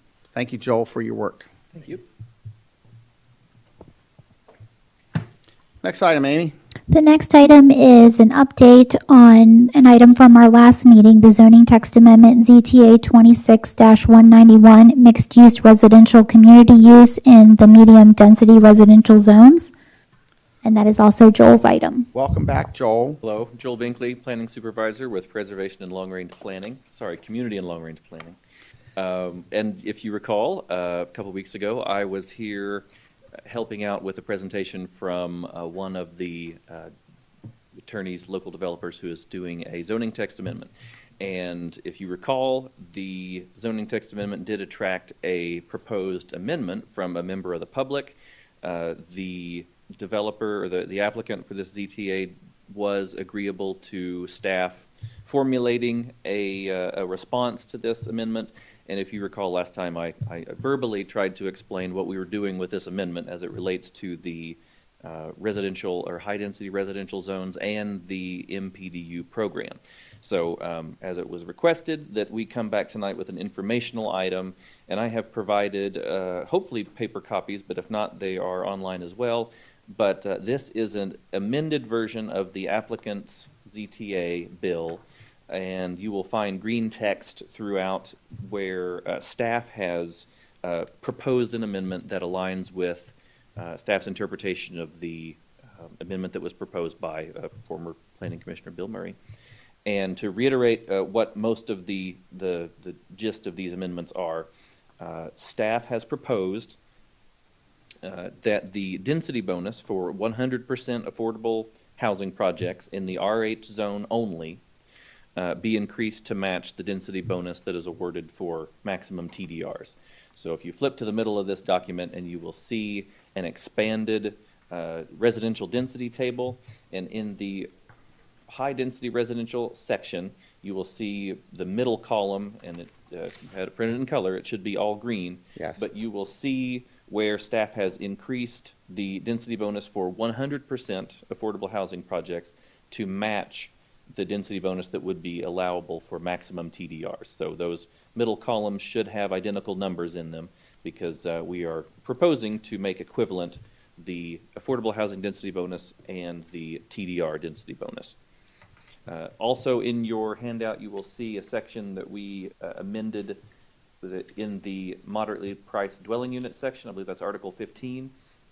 And the only thing we did there was to add a note at the very end that references back to the residential densities table. And it reiterates what I just said, which is that when a development meeting the requirements of the MPDU article and providing 100% moderately priced units is proposed in the high-density residential zone, the maximum achievable density shall be equal to the density achievable with maximum TDRs as outlined in Appendix 2, Figure 5.1.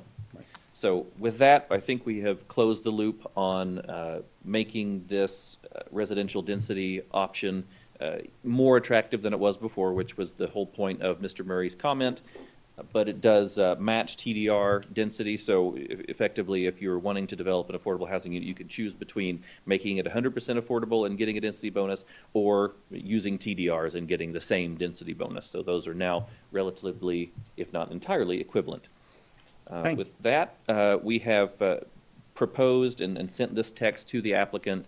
They were agreeable that, to be specific, they were agreeable that what we proposed matched what you all approved last time. Okay. Their position is still, you know, if this causes their proposal to get hung up, they would rather go in the original direction. But so far as this does not delay their zoning proposal, they are agreeable that this could be the outline that moves forward. And it will go forward to the county commissioners with our recommendation. That's correct. For approval. Okay. And any questions for Joel? I see no questions. Anything else? Anything else, Joel? We're good? That is all for me. Okay. don't believe that needs a vote since it was voted on Right, last we time, already, just right. informational. You're just getting us updated. No. Thank you. Amy, what's next? The next item is under new business. It's a briefing on the Forest Conservation Ordinance update.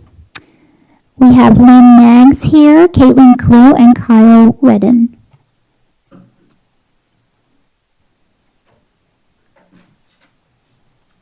Welcome, everybody. Sorry you had to wait so late. Saving the best for last. That's right. Well, good evening, commissioners. We are providing a briefing tonight for a draft forest conservation ordinance, which will replace the existing one we have today. My name is Lynn Nags. I'm planning supervisor for environmental review. And tonight I also have with me Kyle Redden, who is a planner with Planning and Growth Management, and also Caitlin Clue is a planner for Planning and Growth Management, and this is our environmental team. So the overall goals of the ordinance update is to bring it up to the current standards as of July 1st, 2026. This is in reference to House Bill 723 and Senate Bill 526, which was approved at the state, which required and mandated all local governments to update their ordinances, and also the state law has been updated as of July 1st. And we are implementing the new regulations right now. So this will bring our county ordinance in compliance with what the state is already requiring. 22 years ago. This is also to incorporate all currently enforced regulations to the ordinance. The last update was 2004. So we've had quite a bit of changes over the years that we'd like to get updated and clear and concise for all applicants to use. We also want to ease in any confusing language that might be unclear and make it concise so that it's easier use moving forward. So again, Kyle Redden, planner within environmental planning for the record. So just some brief highlights of the House Bill 723 and Senate Bill 526, which was approved May 8th of 2023. There's really two phases of that House Bill and Senate Bill, and the first kind of phase was implemented as of July 1st of 2024. So these implementations have been going on for 2 years now, a little over that. So there's a new definition of priority forest, which changed, which added a bunch of different items. Qualified conservation definition, they added that, and then going into a little bit of detail on that. So no greater than 50% of a project's required mitigation may be met off-site through qualified conservation. So specifically, you may know that Charles County has many retention banks and that we don't have any planting banks. So that qualified conservation is specifically all of those retention bank areas. And then with justification, this percentage can be increased up to 60%. That is one of the items that we're actually incorporating the Planning Commission into. So they, the Planning Commission yourself will be very involved in if an applicant is asked to exceed from the 50% to the 60% threshold. And that also requires a public comment. So it was just best to have this forum for the public comment period. And then alternatively, 100% of a project's requirement can be met through off-site plantings. So the state has really pushed forward through if you're clearing something, then we need to replace it back with planting of new forest. And then moving on to like the second phase of the House Bill, Senate Bill, which is implemented as of July 1st of 2026. Now the the state has required that local jurisdictions update the ordinances to comply with state code, which additionally, we will include the planning commission on in a larger role of approving forest conservation plans. And some of those details we'll save for the work session and public hearing. So the main thing is, as you may have heard, no net loss. So meaning 1 acre planted for every 1 acre removed. There are certain percentage or requirements that can change, especially the afforestation thresholds for certain projects such as multifamily housing units, TOD, in the priority funding, projects in the priority funding area, and then also federal facilities of at least 2,500 employees. But again, we'll go into much greater detail of these in the work session and public hearing. Could I stop you right there? Sure. I'm kind of curious on the federal facilities of at least 2,500 employees. Is that saying that those facilities are required to go through afforestation? So they are, but they have reduced percentages. It's not a direct one-for-one. I'm kind of, just a thought. I guess I'm kind of curious how that can be enforced, especially on a federal facility that's maybe under exclusive jurisdiction. So I'll kind of leave it at that. Yeah. But there's a point there that I'm not sure, because and I say this because that's what I used to do back in the day. There was an agreement between, I worked for the Department of Defense. There's an agreement with the Department of Defense that the Department of Defense, as long as the federal facility had what's called a Natural Resource Conservation Plan, Mhm. they were exempt from the Forest Conservation Act and enforceable provisions. So I just bring that up as a note of maybe something that probably should be looked at a little bit more. Yeah, and I think that's straight out of the state law. Yes. So it's really not something that the county has anything to do. So that was baked into the state law when the legislature approved this. I really think it had a lot to do with at the time it was contemplated that the new FBI headquarters was probably coming to Maryland, and that provision was baked in for that reason, is my understanding. Yeah, and I got that. I guess I'm just saying is that a lot of the federal facilities are already in compliance with a lot of that. So I just didn't know where the county was wanting to go or what you would propose. You wanna say something first? Well, I guess we could safely say right now, we are not proposing any federal facilities Yeah, with I mean, it's 2,500 employees. Not And I get likely what you're to saying. affect us, but for those who thought it would affect them, they got this Yes. provision inserted in Yeah. state law, so. And I've seen a couple different projects, some that are just plainly exempt, some that the Department of Natural Resources actually take over and do the plan review Right. instead of the county. So I've seen it a couple different ways, but I think this is just one that was specifically from that House bill, Senate bill. So it is something that the county is looking to, directly take from that and put into our code. Yeah, and I don't want to belabor the point, but I would just certainly be cognizant of the fact that Indian Head, Navalsport facility, Indian Head has over 2,500 employees, has a natural resource conservation plan, has an agreement with the state Department of Natural Resources for forestry and environmental. So as long as that's there, and I don't know why the House bill was written like that or Senate bill was written like that, because they're exclusive jurisdiction. So, I just bring up the point is, just so you're aware, that discussion may come to some point Yep. in the future. That's all. Understood.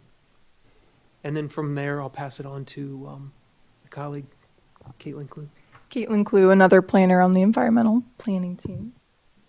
So zooming out again on the overall county program update, the state's goal is forest gain, but the county is only required to maintain our existing level of forest cover. So that's where we're getting that no net loss.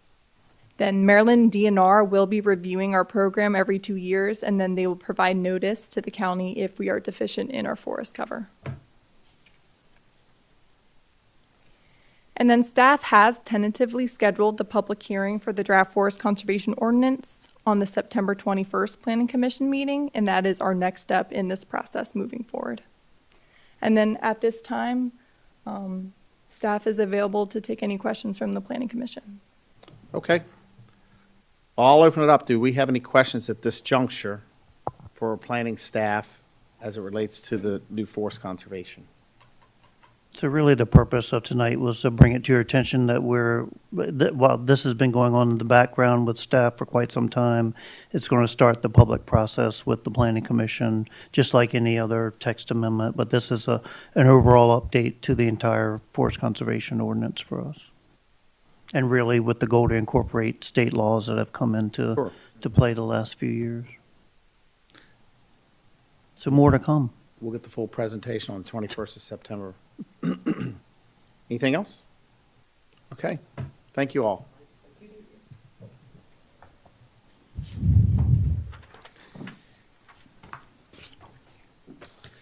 Amy, what is next?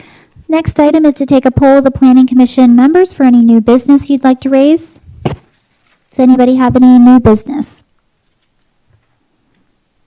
I see none. Next item. Next item is Director's Report. Do you have comments this evening, Mr. Rice? Just briefly, for our next meeting, August 17th, we're looking at 2 site development plans for Parkland's neighborhood in St. Charles, and then another critical area interfamily transfer change in circumstance request. And then I think we have 1 meeting scheduled in September, which That's correct. you as forest conservation. Forest conservation. Yep. That's it. Okay. Thank you. Any questions for Mr. Rice? Okay, hearing none. Amy, what is next? That concludes the agenda. Okay. Well, it does not look like we have further business. Once again, Mr. Rice has kept us here late than normal. So I would entertain a motion to adjourn. Mr. Chairman, I'll make a motion to adjourn. Okay, we have a motion. Do we have a second? Second. We have a second. Any discussion? All in favor signify by saying aye. Aye. Aye. Aye. Opposed? We are adjourned at 9:15. Thank That's you. a wrap. Thank you.